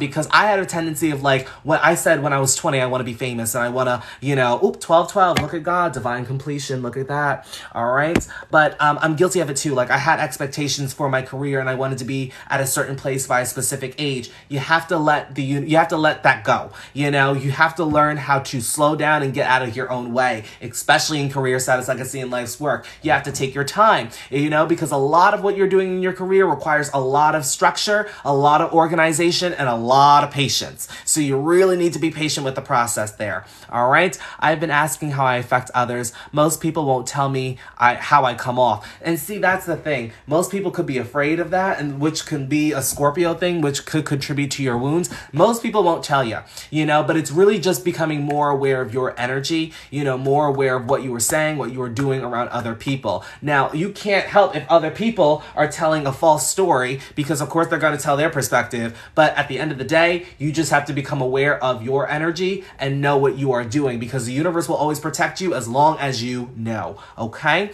Getting onto your 11th house, you have Sun in Taurus, Mars in Taurus here. Two major focuses on friends, groups, networks, organizations, and the execution of your future endeavors. It is important that we don't rush through our future endeavors to really manifest them, because everything is going to happen in due time. But remember, as we were talking about before, Mars is a bit combust, so you may learn how to take your time a bit more here, but patience is going to be required. Remember, Taurus energy, like watching paint dry, so it is really important that we are being patient with the process. But whatever you manifest for your future endeavors, it's going to be around for a very, very long time.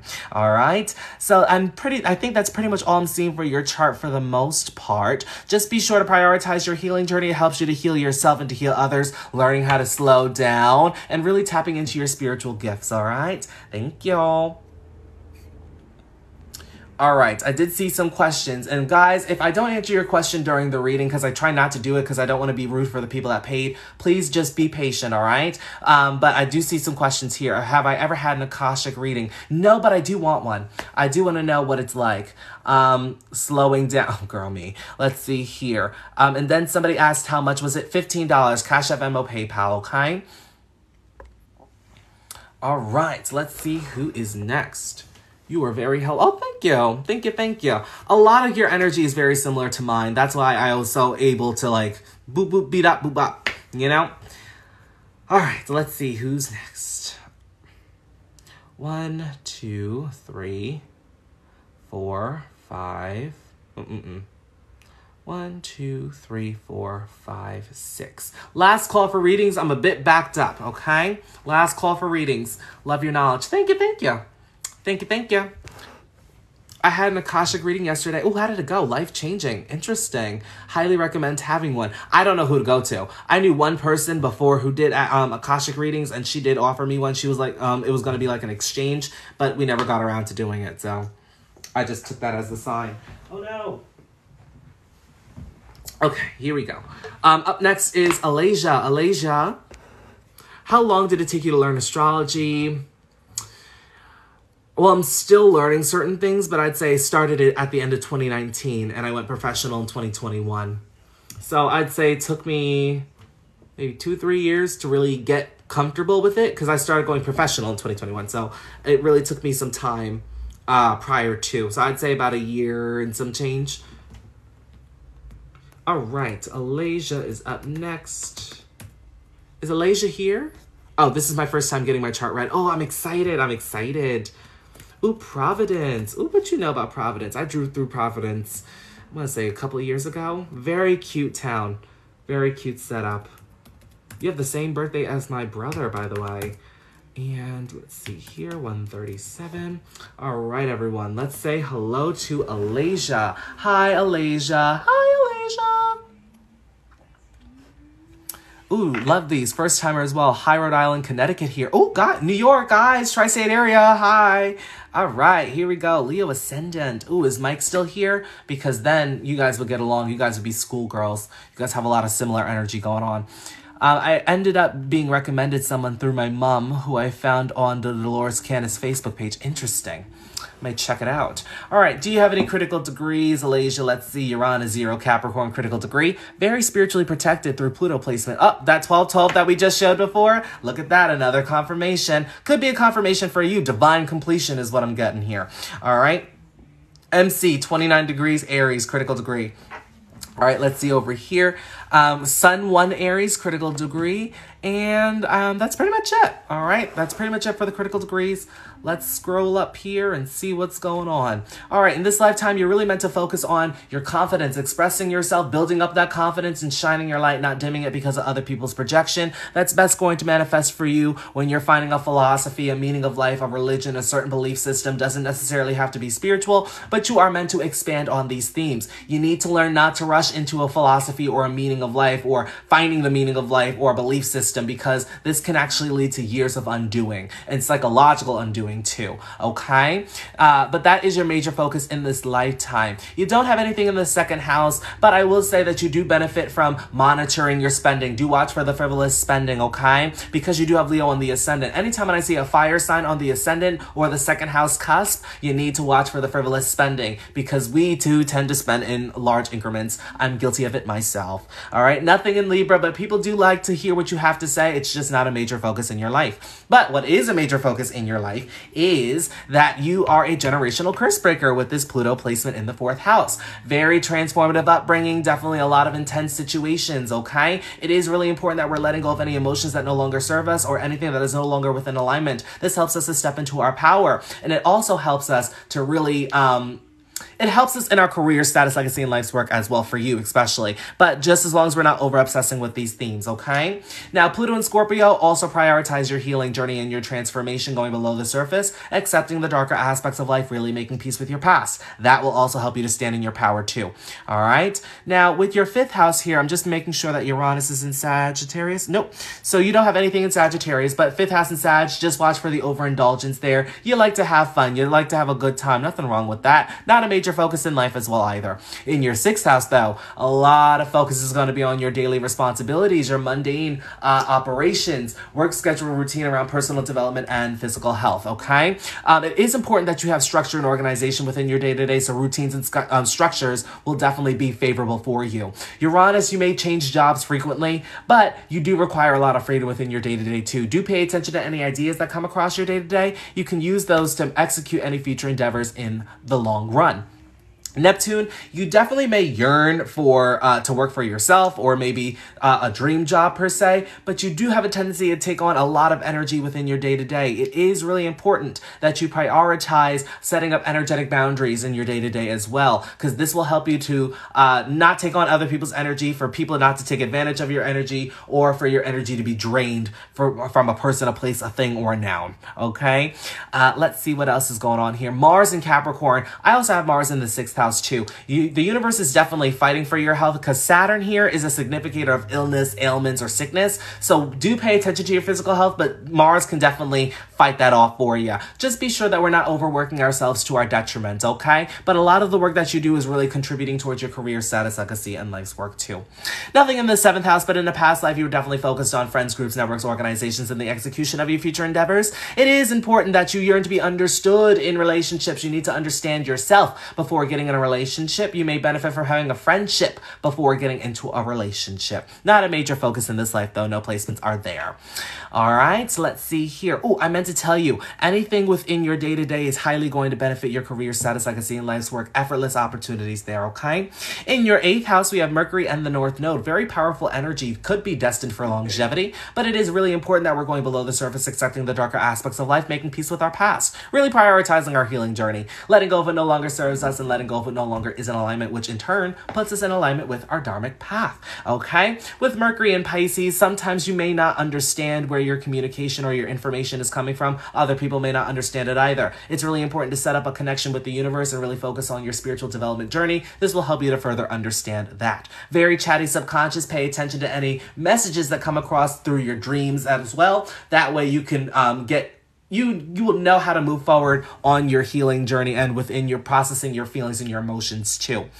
Now, with the North Node in Pisces, you are definitely destined to really develop a connection with the universe, trust in the unknown, and really focus on spiritual development, but you're meant to go with the flow, okay? That's what's going to help you to stand in your power here too. A lot of transformation can definitely come in through hidden enemies, but this is quite karmic, all right? So do pay attention to setting up those energetic boundaries, as I said, with that 6th house too, okay? Let's see what else is going on. I already went over the sun.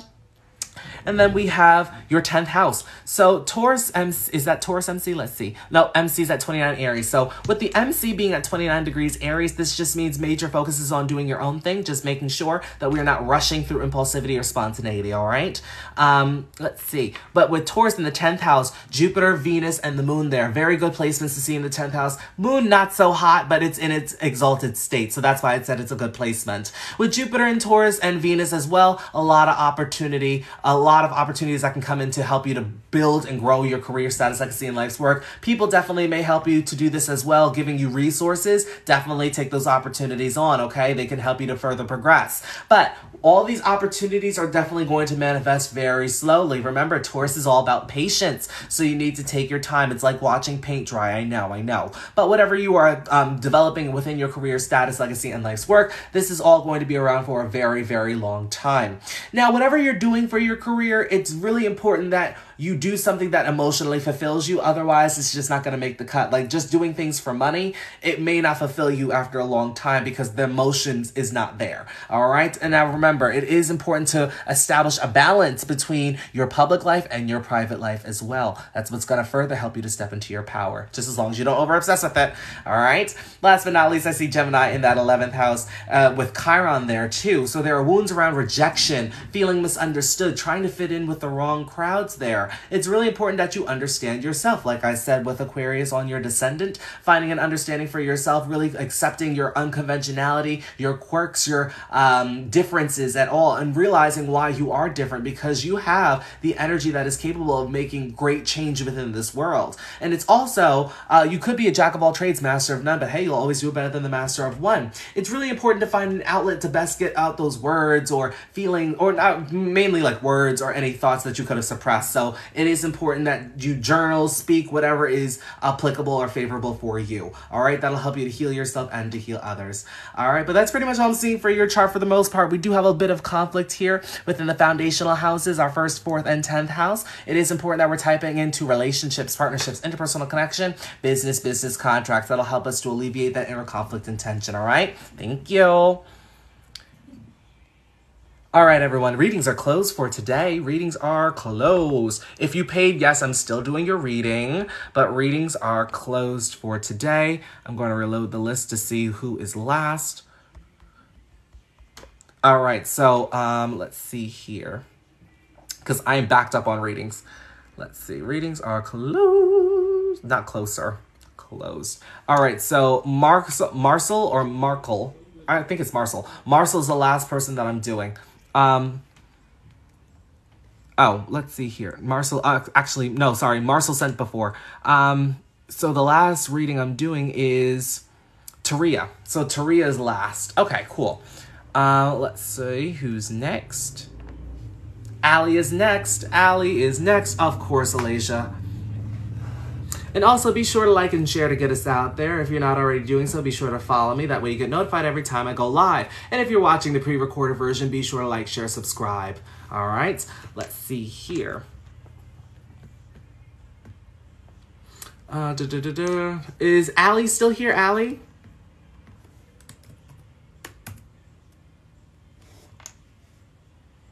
I saw her before. Also first birth chart reading. Oh, I'm excited. I love when people are getting their readings done for the first time. Love it, love it, love it, love it. All right, St. Paul, Minnesota. Let's see. Hello, hello. Let's see.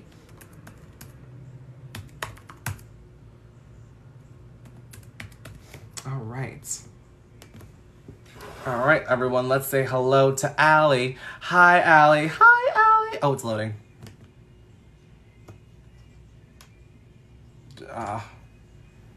Just waiting for it to load. Okay, so we're back. Oh, never mind. I just got to enter it one more time. Hi, y'all. Currently in Texas. See, it's the reminders. I used to live in Texas. That's why I'm like, oh, I miss Texas so much. I do.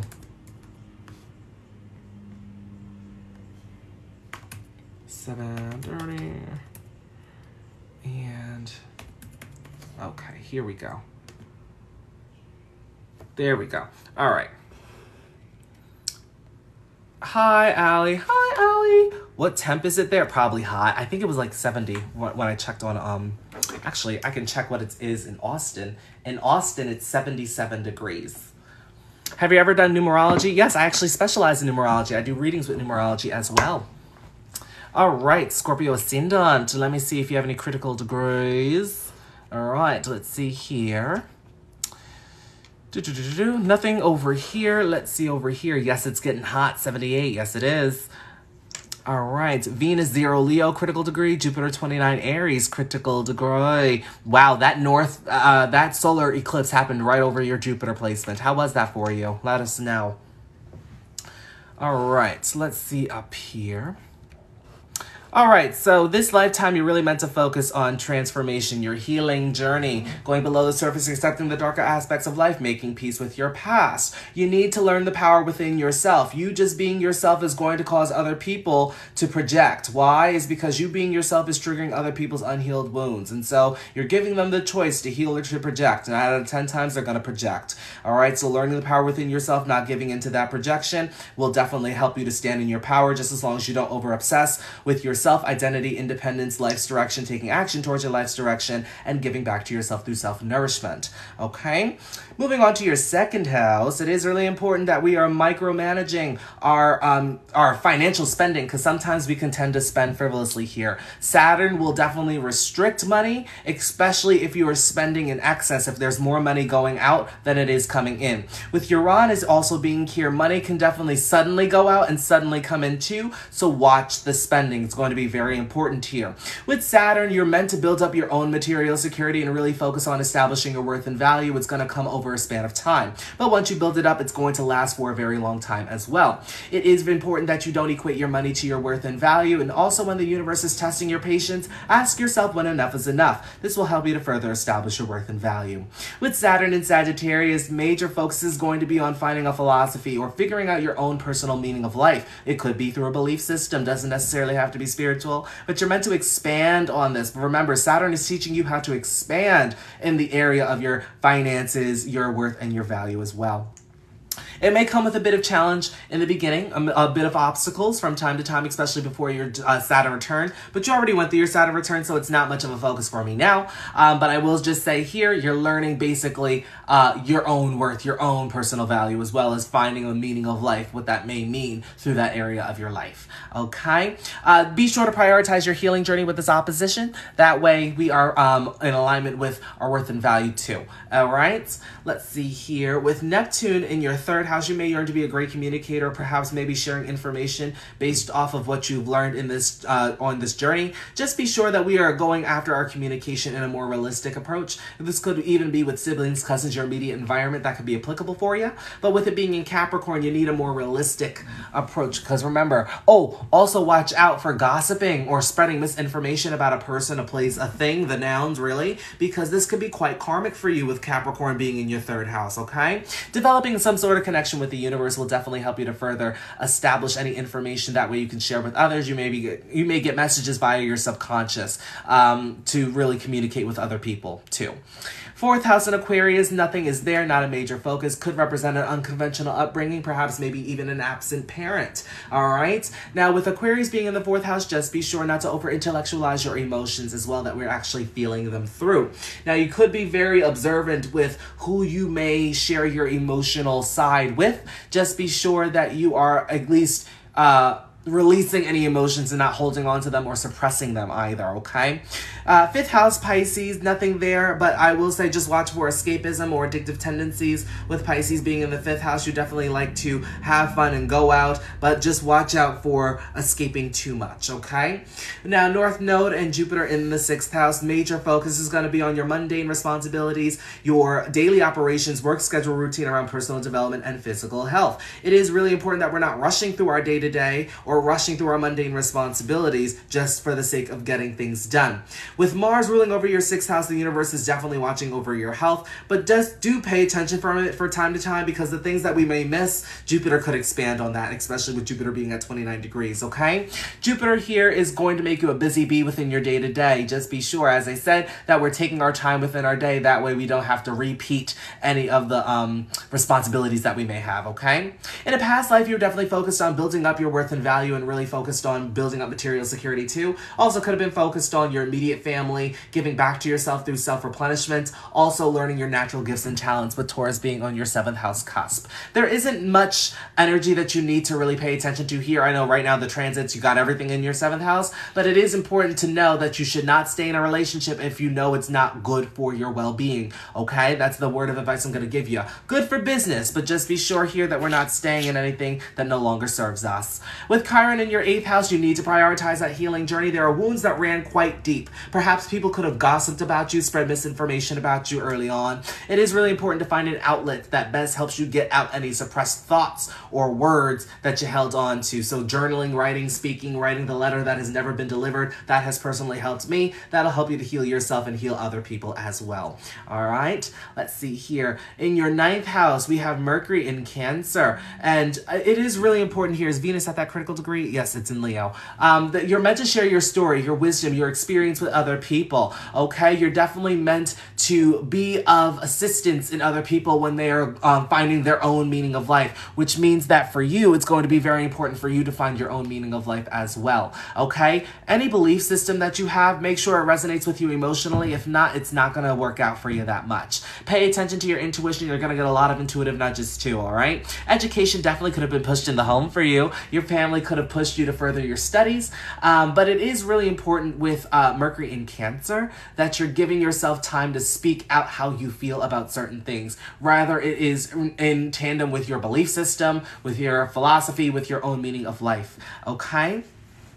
Now, we do have Venus, Mars, and the Sun in your 10th house of Leo. Definitely need to build up your confidence and express yourself, shine your light within your career, status, legacy, and life's work. Other people definitely want to help you to grow your career, status, legacy, and life's work. Definitely take that on and see what is good over there. Definitely take on those opportunities. With Mars there, you just want to watch out for rushing through any career dealings. You want to take your time there, but hey, you do have the energy and drive to get things done. Mars is at a great place in the 10th house.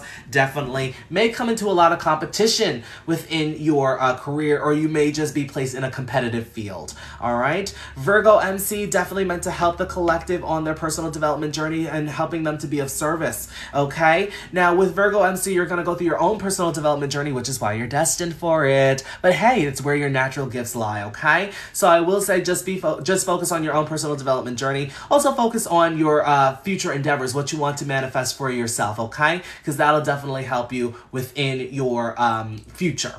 Let's see here. And then last but not least, we have the moon in Libra in the 12th house. Now, I also have a moon in Libra too. Emotional fulfillment could be found through spiritual development, spiritual liberation, establishing your connection with the universe, as well as trusting in the unknown. It is really important that karmic relationships can come in from time to time. So be able to discern what is for you and what is not for you either. All right. But I will say that traveling to foreign lands can definitely also help you to develop yourself spiritually too. But that's pretty much all I'm seeing for your chart for the most part. Ooh, watch out for emotional manipulation, caretakers, nurturers. That could be karmic energy for you, especially with moon in the 12th house. Mother could have been there physically, but not emotionally, or she could have been absent altogether. All right, I do see a major yacht here, really focusing on your north node, really moving towards your daily responsibilities, your day-to-day activities as well. That'll help you to really get in tandem with not only your destiny, but a specific fated event that is meant to happen, a fated purpose. All right, your moon naturally activates that. So just pay attention to any Libra transits that may happen or take place, okay? Also, be sure to set up an energetic boundaries for yourself in your day-to-day, finding a balance between personal development and spiritual development, all right? Thank you. All right, let's see who's next. 1, 2, 3, 4. Okay, so 4 readings left.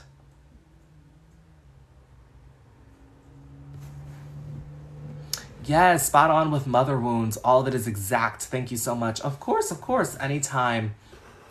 Anytime. All right, Leah is up next. Leah, did you send it on Instagram like we chatted for before? Pets are the 6th house. Yes, pets can also represent the 6th house, small pets. Large pets if you have 6th house in Sagittarius. What kind of pets do you guys have? I used to have a dog and I miss my dog so much. You are so good at what you do. It's amazing. Thank you so much. Thank you. Leah is here. Can you please kindly confirm that you received mine? Oh yeah, let me see on the list who is here. Genesis, you're actually up next. Yeah, so I got yours. Leah is now, Genesis is up next. Christina announced as headliner. Oh, okay. And then Marcel, and then Taria, and then that's it. Who is next? So Genesis is up next, Marcel's after, and then Taria, you're after that. You're the latter. All right, let's see Instagram.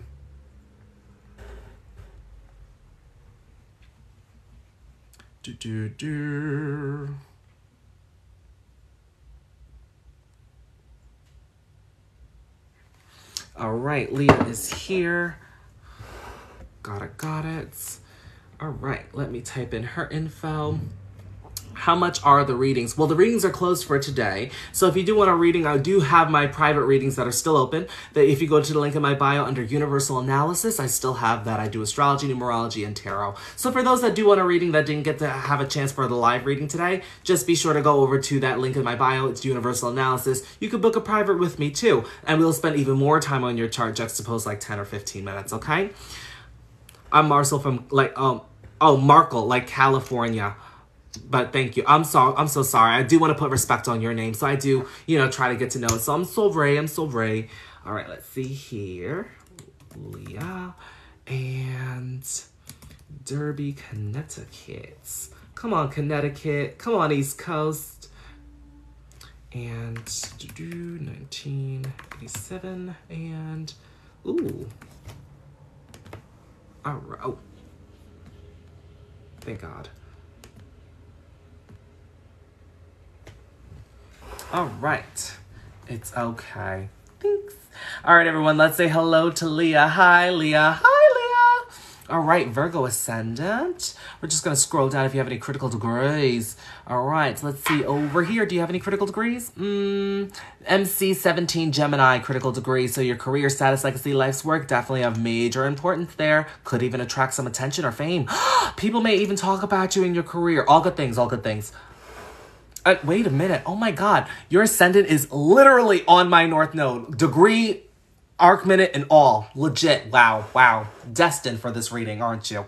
Let's see here. Let's see. Do you have any critical degrees over here? Moon 13 Cancer, critical degree. And Jupiter 29 Aries, critical degree. Ooh, it's retrograde too. Meant to tell you, if you do have a retrograde planet, it just reverses the role of the planet and makes it stronger. Okay? In Vedic, it becomes Leo rising. Yes. Have I ever read a chart that worried me? No. Because I find myself to be more of a psychologist when I do astrology because I help people to better understand their energy. I've never been worried about anything. I have Jupiter in the 8th house.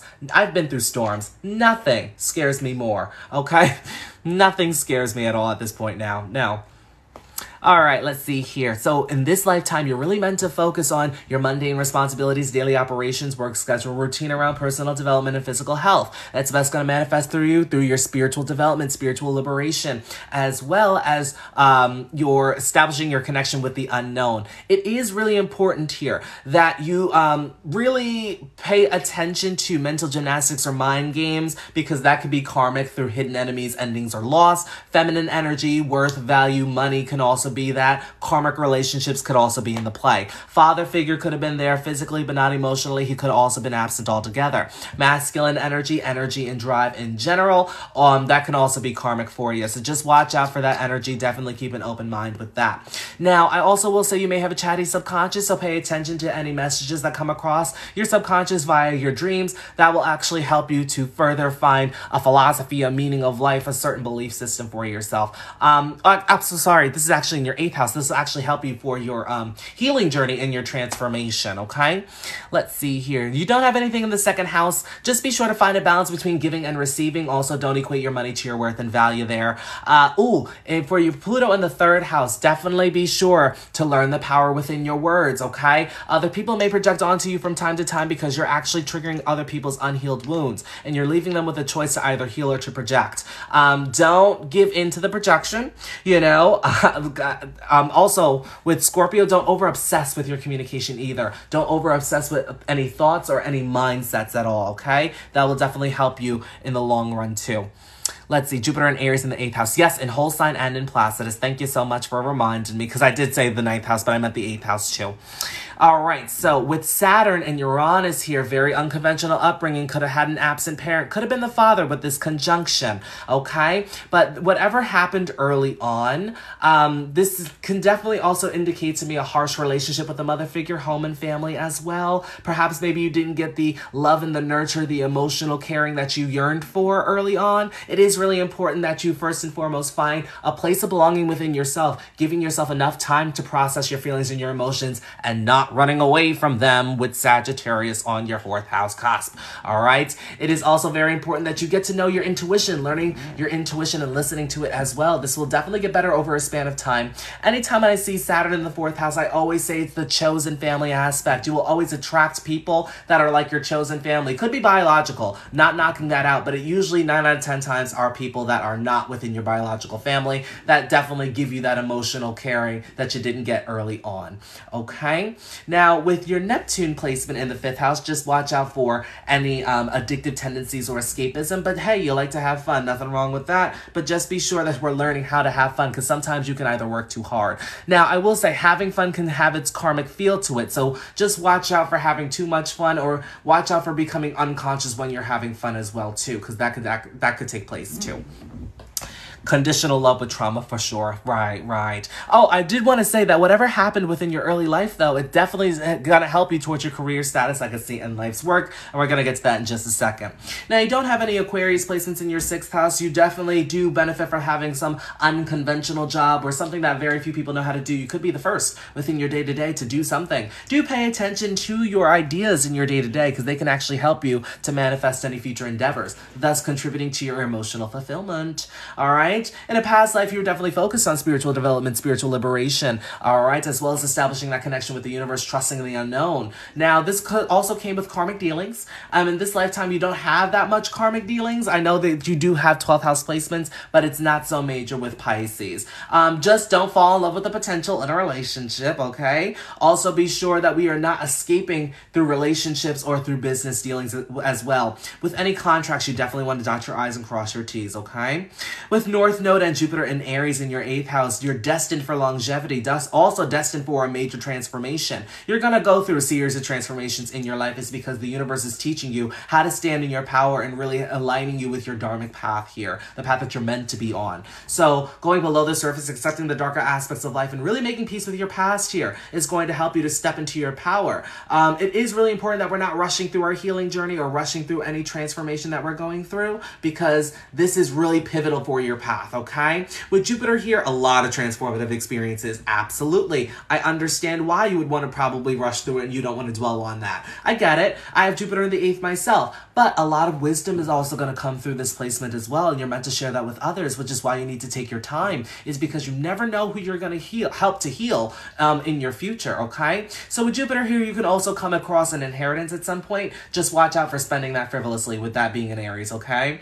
You don't have anything in Taurus in your 9th house, but with Taurus, don't become too dogmatic within your beliefs here, okay? Now, other people definitely could help you to find a meaning of life, a belief system, or a philosophy. Just allow other people to help you out there, so be open to listening to another perspective, all right?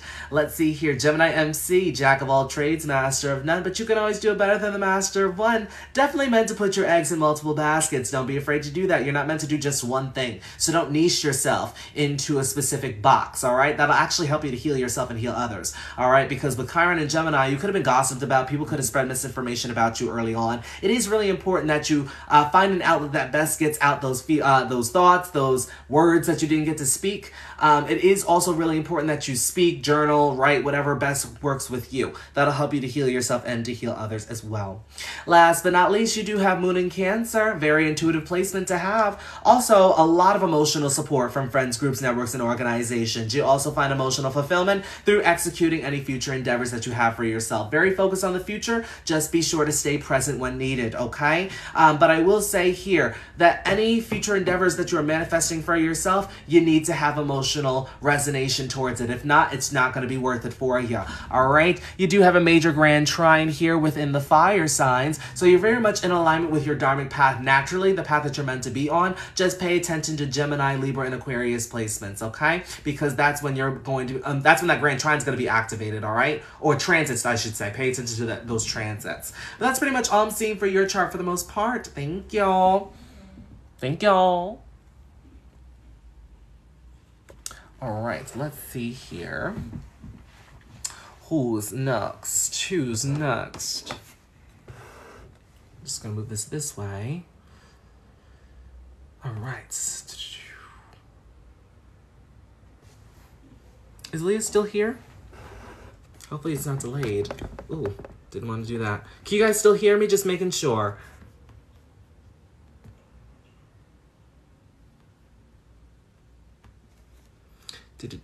Oh, yes. Okay, so Leah's here. Thank you. Of course.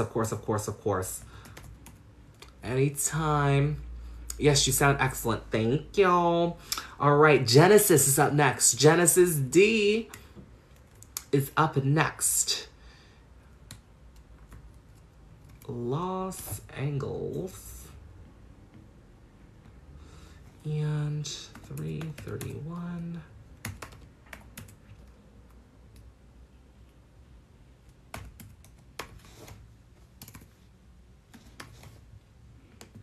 All right, Genesis is here. Great. Let's all say hello to Genesis. Hi, Genesis. Hi, Genesis. Scary accurate. That's the goal. That is the goal. It is. You know? Let's see. All right, let's get this exact. Ooh, a Virgo ascendant. Another Virgo ascendant. All right, let's see. Do you have any critical degrees? Let's see over here. I'm not seeing any critical degrees over here. Let's see over here. Do you have any critical degrees over here? Very protected with that sun placement 11-1. All right, 1-1-1 could definitely be a confirmation for you if you're trying to manifest certain things or you want some confirmation from the universe. Okay, I'm not seeing any critical degrees, but just pay attention to that Jupiter and Pluto in retrograde, okay? Yep, 111. Look at the confirmation. All right, Virgo Ascendant. In this lifetime, you're really meant to focus on your personal development journey as well as mundane responsibilities, your daily operations, work schedule routine around personal development and physical health. With Chiron in Virgo in your first house, anytime when you were just yourself and you were just being yourself, people projected onto you. 9 out of 10 times it had to do with your tone of delivery because of the fact of you were just, just speaking, just doing, and people thought that you were critiquing them, because people kind of look at you as if you have it all together, even if you don't, but you may not understand why people are projecting onto you. It's because they kind of take your talking as, it's as if you know it all, or you're coming off as if your stuff doesn't stink or whatever. But it's really focusing on your personal development journey as well as being yourself, your independence, and focusing on your independence and your identity, taking action towards your life's direction, which is going to help you to heal yourself and to heal others too. Now, I can sense that you are a very passionate individual with your Pisces placements as well as Scorpio placements too. All right, but there's major conflict in regards to the foundational houses here around self-identity, independence, taking action towards your life's direction, giving back to yourself through self-nourishment, relationships, partnerships, interpersonal connection, business contract, and career status, legacy, and life's work. Tapping into that, your home life, as well as processing your feelings and your emotions, channeling into your family, listening to your intuition, as well as channeling your authenticity will help you to alleviate any inner conflict and tension that you have here. So really tapping into your emotions, okay? And not running away from them, but we're going to get to that in just a second. Now, and in your second house, I'm not seeing anything, all right? So just be sure to find a balance between giving and receiving, also not equating your money to your worth and value too, okay? With Scorpio, that actually goes into what you just said, because you said I need to sugarcoat anything. Do not sugarcoat anything. Absolutely not. Learn the power within your words, and you better step in that power too, all right? With Jupiter, North Node, and Pluto here, tell me you were born in 94 without telling me you were born in 94, all right? Jupiter and Scorpio definitely can back up anything that you're sharing with other people, rather it be communication or information. You back that up with experience naturally. Very wise energy here too. You're destined to step into your power and to realize the power within your words. Your words may trigger other people's unhealed wounds, but that's no fault of your own. That doesn't mean that you need to change up yourself for other people. This is why people are projecting onto you, but you're taking on those wounds is because you're thinking, I can't be myself around these people. But it's really other people's projection. It has nothing to do with you. It has everything to do with them not healing themselves. Okay, so step into your power, realize the power within your words, just don't over-obsess with your communication. That's it, all right? You're destined to also pay attention to your healing journey and your transformation too. So be sure that we're going below the surface, accepting the darker aspects of life, making peace with your past, all right? Then I remove myself so I have no real friends. Okay, but I will say this. Remove yourself from the people that you're not meant to be around because those people aren't your real friends to begin with, all right? The real people will come in for you in due time, especially with the Saturn placement, and we're going to get to that in just a second. Moon in the 4th house. Be sure not to run away from your emotions. As I just said before, you may yearn for a sense of belonging with the moon in the 4th house here. Be sure that we're finding a sense of belonging within yourself, okay? That's most important, okay? Now, you're very intuitive with this placement here. Could move around a lot too, so definitely watch out for that. But I will say that anything emotional that's happening to you is actually preparing you for your career, status, legacy, and life's work, which is why I tell you to tap into your emotions, is because you may not feel conflict within your career, yourself, or any relationships moving forward. Okay, so make sure that we're prioritizing your emotional healing. Moving on, also finding a philosophy, a meaning of life, a certain belief system, doesn't necessarily have to be spiritual, can also contribute to giving you emotional fulfillment, okay?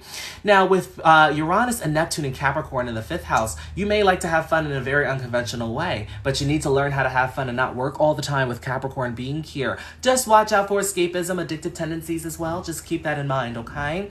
But with Uranus, as I said, pay attention to any ideas that you may have when you're having fun and enjoying your life, because that can actually help you to manifest any future endeavors that you have for yourself. All right, you don't have any placements in Aquarius 6th house, but just be sure that we are paying attention to those ideas in our day-to-day. Same thing with what I said with Uranus in the 5th house. It can help you to execute any future endeavors that you may have for yourself. All right, you may benefit from having some unconventional job or really going into work for yourself. Perhaps maybe you're an entrepreneur per se, but that would really be beneficial, especially with this, your chart ruler, your 6th house ruler being in the 7th house. All right, you may be a business person. You may run your own business, or you could even be into fashion. Who knows? You know, but with Saturn, Mercury, and Mars in Pisces, in a past life, you were definitely focused on spiritual development, spiritual liberation, establishing your connection with the universe, and trusting in the unknown. But this came with some karmic dealings through hidden enemies, endings, and loss.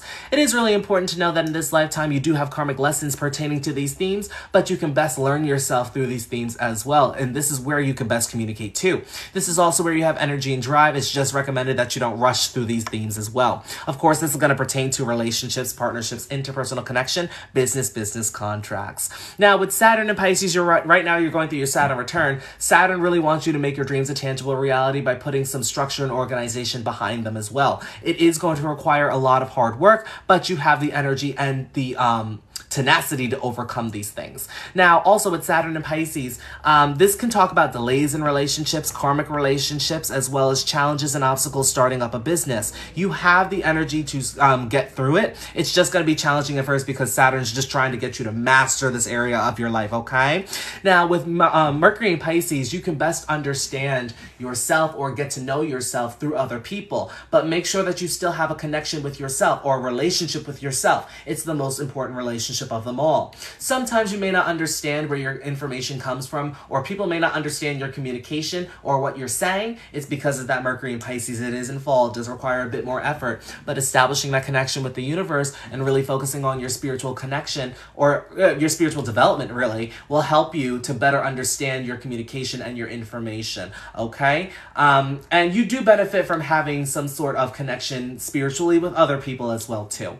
With Mars, just be sure not to rush through any business dealings or rush in or out of relationships. Make sure that you're dotting your I's and crossing your T's. Hopping back to Mercury real quick, you would benefit from writing your own contracts or writing your own prenup if in the case that you wanted to get married, okay? But yes, you even said it yourself. Boundaries, boundaries, boundaries. Do not fall in love with the potential of somebody. You need to get to know somebody before you get in a relationship with them. Energetic boundaries are definitely a given. So just be sure that we're setting up those energetic boundaries. That way people are not taking advantage or draining your energy, okay? With the Sun and Venus in Aries, major focus is on transformation, your healing journey, going below the surface, accepting the darker aspects of life, and making peace with your past. Just be sure that we're not rushing through our healing journey, but I will say there's a lot of value from your transformation and through your healing journey. Just be sure that you're sharing your story with others and not rushing through your healing journey, as I said before. All right? Nothing in Taurus, but I will say here, watch out for your belief systems and watch out for finding the meaning of life. It could come through some karmic dealings, hidden enemies, endings, and loss, so just watch out for that. Could be quite transformative for you to find the meaning of life. But I will say, just be sure that we're not being too dogmatic through our belief systems as well. And be sure that we're keeping an open mind to what other perspectives are telling you, okay? I write my own contracts, absolutely. And you're too scared to share your own story just yet. It's gonna happen. It's definitely gonna happen for you. But I know it's that Mercury and Pisces is because it's the shyness energy. But don't worry about the depth of the story, is because at the end of the day, everybody goes through some stuff. Everybody goes through, personal things within their life, and that's why everybody wears this mask in the collective. So let me educate everybody on what the 8th house is real quick, because you have the Sun in Aries. You tend to go through a lot of transformation is because the universe is naturally taking off that mask that you would naturally show to other people, is because of course everybody doesn't want you to know the skeletons in their closet. People don't want you to know the things that you've gone through because they don't want you to they don't want to be looked at as crazy or, oh my God, you're like psychopathic or something like that. But at the end of the day, it's what really helps us to step into our power. So I understand, sharing your story, that's a totally different level, but finding acceptance for your story is a good start, okay? Gemini MC, jack of all trades, master of none, but you'll always do it better than the master of one. Just be sure to put your eggs in multiple baskets, doing multiple things. Do not niche yourself into one thing, because Gemini is all about doing things in multiples, okay? Oh, give me 1 second, and it's back. Boop. There we go. All right. Now, your 10th house ruler is best going to express itself through that 7th house. There's a lot of karma that's going to be paid through your career, status, legacy, and life's work, but you have the energy to overcome it, okay? You could, as I said, you could be into fashion, could be an entrepreneur, could be into entertainment as well, but the universe is definitely guiding you through your career, okay? Nothing in Cancer, but you will find emotional fulfillment through friends, groups, networks, organizations, and the execution of your future endeavors. Anything that you're executing for your future, you need to resonate with it emotionally. emotionally. Otherwise, not going to work out. All right. Last but not least, before I let you go, you do have Leo in the 12th house. Leo in the 12th house means that you're meant to shine through your spiritual development as well as your spiritual liberation, establishing that connection with the universe and really focusing on trusting in the unknown. Now, you don't have anything here. 12th house ruler is actually in the 8th house, 9th from itself. Your spiritual development journey will help you to expand and find some sort of meaning of life for yourself, all right? But that's pretty much all I'm seeing for your chart for the most part. Major focus is going to be on the sun placement. It is at the apex of a major yacht.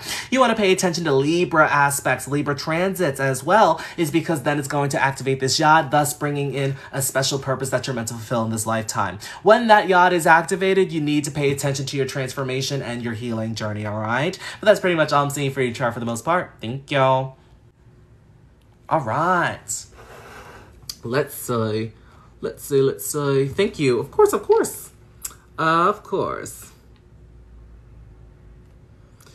All right, who is next? We have Markle Rivers.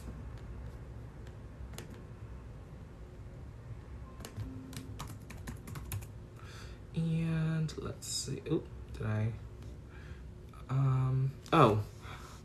Markle, I have a question. Did you send your information via Instagram? Well, we're gonna find out, aren't we?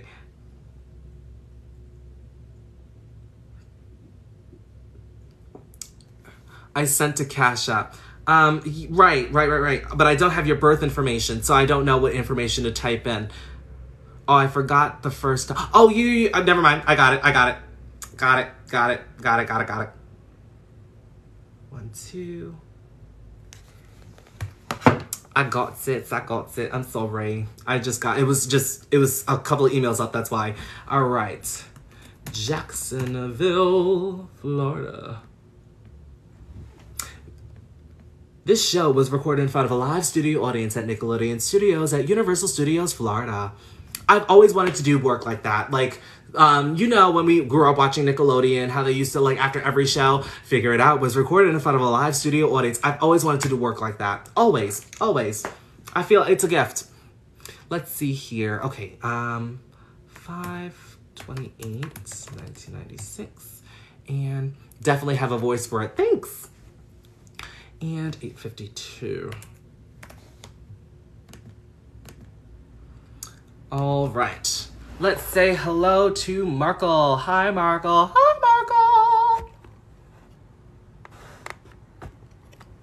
Ooh, Cancer Ascendant too. I wonder if you're at 6 degrees. Are you?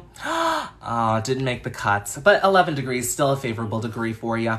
All right, let's see if you have any critical degrees. Do you have any critical degrees? No, but your Uranus is at the same Uranus placement that I have it at too.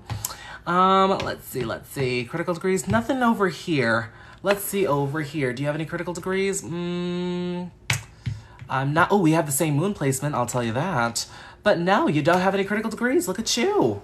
Shining. All right, let's see what's going on in your chart. All right, in this lifetime, you're really meant to focus on your home, family, processing your feelings and your emotions, as well as listening to your intuition, channeling your authenticity, really asking who are you truly, who are you to your core. That's going to manifest for you within those themes. You know, you have Moon in Libra. So this means that you may yearn for a space of belonging because sometimes you may feel different, but you don't understand why you feel different. So it is really important that you're finding that space of belonging within yourself. But definitely listen to your intuition here. Oh my God. It's going to help you towards your career status, I can see in life's work. Could have some mother and father issues here, okay? Could be particularly with your father figure, since it is above the horizon, all right? Now, I can see that probably your father could have been domineering with Saturn in the 10th house, probably didn't have the best relationship with him. Mother definitely could have been nice, but sometimes she could have put on a good face for the public, and she probably, behind the scenes, had her own things going on, all right? Major apex of a T-square here. Tapping into that career status I can see in life's work definitely relieves you of any conflict or inner tension, okay? Let's see what else is going on here. Leo, nothing there. Just watch for frivolous spending. Also, you do shine within establishing your worth and value. So if you do feel like the universe is testing your patience, ask yourself when enough is enough, all right? Virgo in the third, definitely developing your communication over a span of time. Also could be a jack of all trades too. I usually say that with anything mercurial in the third house. I usually say it with Gemini placements too. But I will say just be sure that we are paying attention to our development, because Virgo does pay attention more towards development than communication. But your communication is developing over a span of time, and it will naturally get better over a span of time. Why? Is because the third house, the sixth house, the 10th house, and the 11th house naturally get better over this span of time. We call it in Vedic astrology the Upacha houses, because they deal with skill and longevity. All right, getting to that fourth house, we got Chiron as well as the north node there. We already touched on the moon. With Chiron being here, this is family wounds. Let's take a look. Is Chiron retrograde? Yes, it is. Could be self-inflicted wounds as well. Perhaps maybe you held back from your family from expressing your feelings and your emotions. Perhaps maybe your family called you too sensitive. Perhaps other people could have called you too sensitive as well. Maybe you felt like you just didn't belong there, or they made you feel indifferent. You could have felt like the black sheep of the family too. You probably internalized those wounds. Perhaps maybe you didn't get to express your emotions in the way that you wanted to, which could have caused wounds as well. This can also be indicative of karmic relationships per se. Be sure that you're focusing on processing your own feelings and your emotions at your own time. That's also why I said finding a place of belonging within yourself too. That'll help you to not only heal yourself, but to heal other people too. It's what you're destined for. You're also destined to move towards relationships, partnerships, interpersonal connection, business contracts as well. It's all going to help you towards your career, status, legacy, and life's work. It's also the major apex of a grand trine that you have here. It's a grand air trine, great with communication, intellect, as well as being social with other people. That comes effortlessly towards you. But it's hitting your water houses here. So it's going to be on a more karmic or spiritual perspective, okay?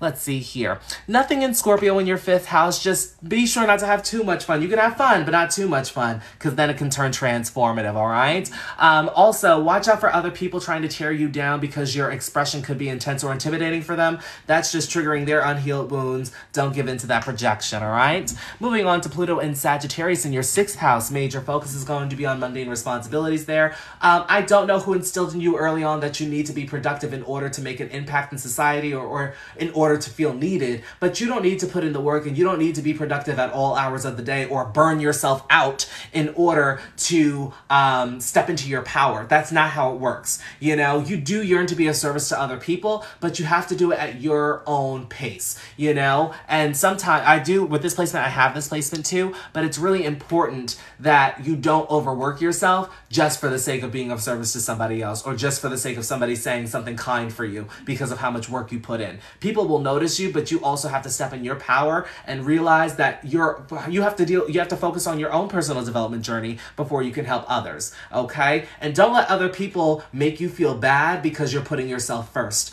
Juxtapose them, okay?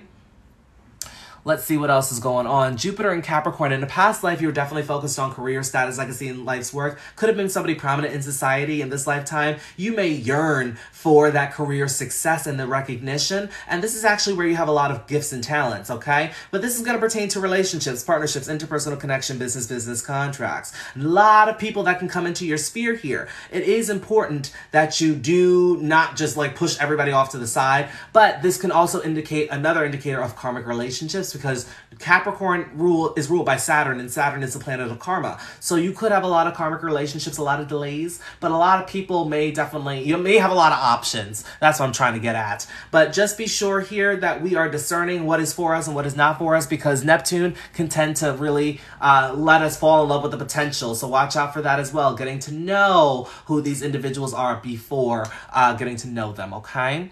Let's see here what else is going on. Now, we do have Uranus in Aquarius, sudden transformative changes with our healing journey. So just be sure that we're prioritizing our healing journey. Also, sharing wisdom from our healing journey is going to be applicable for you. You hold the secrets to life with Aquarius in the 8th house here. So people want to know how you're getting through your healing journey, because it's a bit different. Doesn't mean it's any less transformative, but it's just a different healing approach, you know?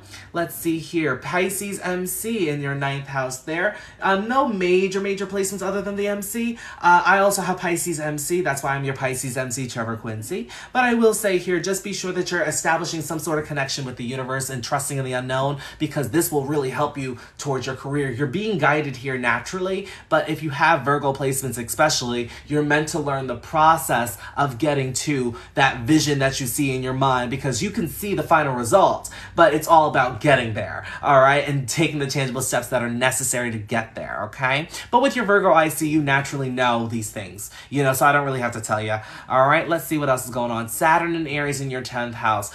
Career status, legacy, life's work needs structure and organization behind it. Do not rush through any career dealings. This can lead to slowing down and stagnancy. Do not get complacent in your career. It is going to require a lot of work. Why? Because in a past life, your career came quite easily, but you may have taken advantage of the energy, which is why you have Saturn here. And Saturn definitely wants you to master this area of your life. Master being in the public and master the masses, okay? But with Saturn and Aries, you have the tendency to be in this go energy, trying to get things done. And instead of slowing down and taking your time, you don't really take time to really look over what you've done. So be sure that we're slowing down and really thinking and planning before we do. All right. And remember, the balance is needed here. Libra and Aries have that weird dichotomy. Aries tends to do now and think later. Libra tends to think now and then do later. So be sure that we are tapping into that Libra energy to establish the balance. We have Mercury and Mars in Taurus at an exact conjunction here. With Mercury and Mars in Taurus, first and foremost, pay attention to your ideas. They're quite innovative. They can progress society forward as well as make the world a better place. Also, with Mars here, you just don't want to have to rush through any rush through executing your future endeavors, okay? You definitely want to take your time here. Now, with Taurus being ruling over your 11th house, you can definitely take your time naturally, but Mars may want to speed up through that, because there are some times where it's like watching paint dry. So patience is definitely required, and other people will definitely be of assistance towards you in regards to manifesting any future endeavors that you have for yourself. So just be sure here that we are allowing other people to be part of the process. You're not meant to do it all by yourself, okay? Last but not least, before I let you go, you do have Sun and Venus in your 12th house. Father could have been there physically, but not emotionally. He definitely could have been absent, okay? Now, with Venus here, feminine energy, worth, value, money could be karmic, all right? But focusing on your spiritual development, spiritual liberation, trusting in the unknown, and establishing a connection with the universe will definitely be a major focus for you. Pay attention to your subconscious. It's quite chatty with Gemini in the 12th house, because you'll get messages on how to move forward towards your career, status, legacy, and life's work. All right, that's pretty much all I'm seeing for your chart for the most part. Thank y'all. All right, Elle, I cannot do your reading today because readings are closed, unfortunately. I love the way you speak. What's your Gemini placement? Gemini in the 12th house. I'm a Cancer ascendant, but I have North Node in the 3rd in Virgo. Of course, anytime. All right, let's see here. Ooh, 111, look at God. Hold on, I'll show you guys. Wow, it just went away. Hold on a second. Boop. 111, look at God. I've been seeing a lot of synchronicities lately too. So no. Cancer 11th house, whatever you do when you're executing your future endeavors, it needs to resonate with you emotionally. If not, it's not worth it. Emotional fulfillment can be found through friends, groups, networks, and organizations in executing any future endeavors, okay? Let's see here. All right, last but not least, we have Taria. I know Taria sent your information on Instagram, and I have it right here. Whew. Okay. Thank God it's still sunny outside. All right. How do you learn how to read birth charts? I've always been curious. I taught myself. I really taught myself with my brother over 2019 and 2020. But it really, I guess learn the basics first. And then really, I feel like I'm an intuitive reader. So I have a system. You know, it's all about developing your own style. And then that's how you really get into it. All right, let's see here. Cleveland. I've been to Cleveland before many times. I did that boat thing on the river. 2 and then 8:56. All right, here we go. What books helped you most? I actually didn't read any books. I wrote books to help other people because I wasn't much of a I'm a reader, but like other people, I like to get to the point right away because Saturn and Aries, you know. So I actually wrote a book that can help other people. It's called The Beginner's Guide to Life Astrology Edition. If you go on the link in my bio, it's under Trevor Sebastian Publishing. You can order it, and it's an ebook format. So hopefully that helps. But I don't really look at books. I learned a lot from YouTube and other teachers. Okay. Let's see here. North Node in Virgo, 11th house advice. I'll answer that after. Well, North Node in Virgo, first and foremost, I have this. So it's really taking the tangible steps needed to make your dreams a tangible reality with it in the 11th house, focusing on friends, groups, networks, and organizations, and the execution of your future endeavors. So pay attention to those ideas, all right? All right, without further ado, let's say hello to Taria. Hi, Taria. Hi, Taria. Ooh, look at that yod pointing at that MC. All right, let's see here. Let's scroll down. Do you have any critical degrees? Let's say over here. Critical degrees? No, I'm not seeing any critical degrees over here. What about over here? Sun, 1 Capricorn, critical degree. And that's it. That's it. That's the only one. All right, so let's see up here. In this lifetime, you're really meant to focus on building up your confidence, expressing yourself, shining your light, and not dimming it because of other people's projection. Could be hard for you here. I'm going to take a look if you have any self-inflicted wounds. You do. Chiron retrograde. That's right, I'm peeping. It is really important that you give yourself enough time to be yourself and to have fun and go on adventures. That'll help you to heal yourself and to heal other people's wounds too. But with Chiron retrograde, there is a tendency to dim your own light through self-sabotage out of fear of other people projecting onto you for being yourself. Do not give in to the projection. Other people are projecting onto you is because they see something within you that they cannot access within them. That is their own healing journey. That has nothing to do with you. Everything to do with them. All right. Now your ascendant is best going to express itself, that your chart ruler, through your 6th house, your daily responsibilities, mundane events, work schedule, routine around personal development and physical health. All right. It is important that you benefit from having structure and organization within your day-to-day as well. With Neptune and Uranus being here, you may yearn to work for yourself or have a dream job per se. You may change jobs a lot, but pay attention to your ideas, all right? They're going to help towards your career status, legacy, and life's work, and also to manifest any future endeavors that you have for yourself. Also, setting up energetic boundaries in your day-to-day will be applicable for you because you have a tendency to take on energy from other people. If you set up those boundaries, you'll protect yourself from people taking advantage of your energy or draining your energy as well, too. Nothing that I see for Virgo's 2nd house. Just monitor your spending. Watch for frivolous spending because Leo is your ascendant.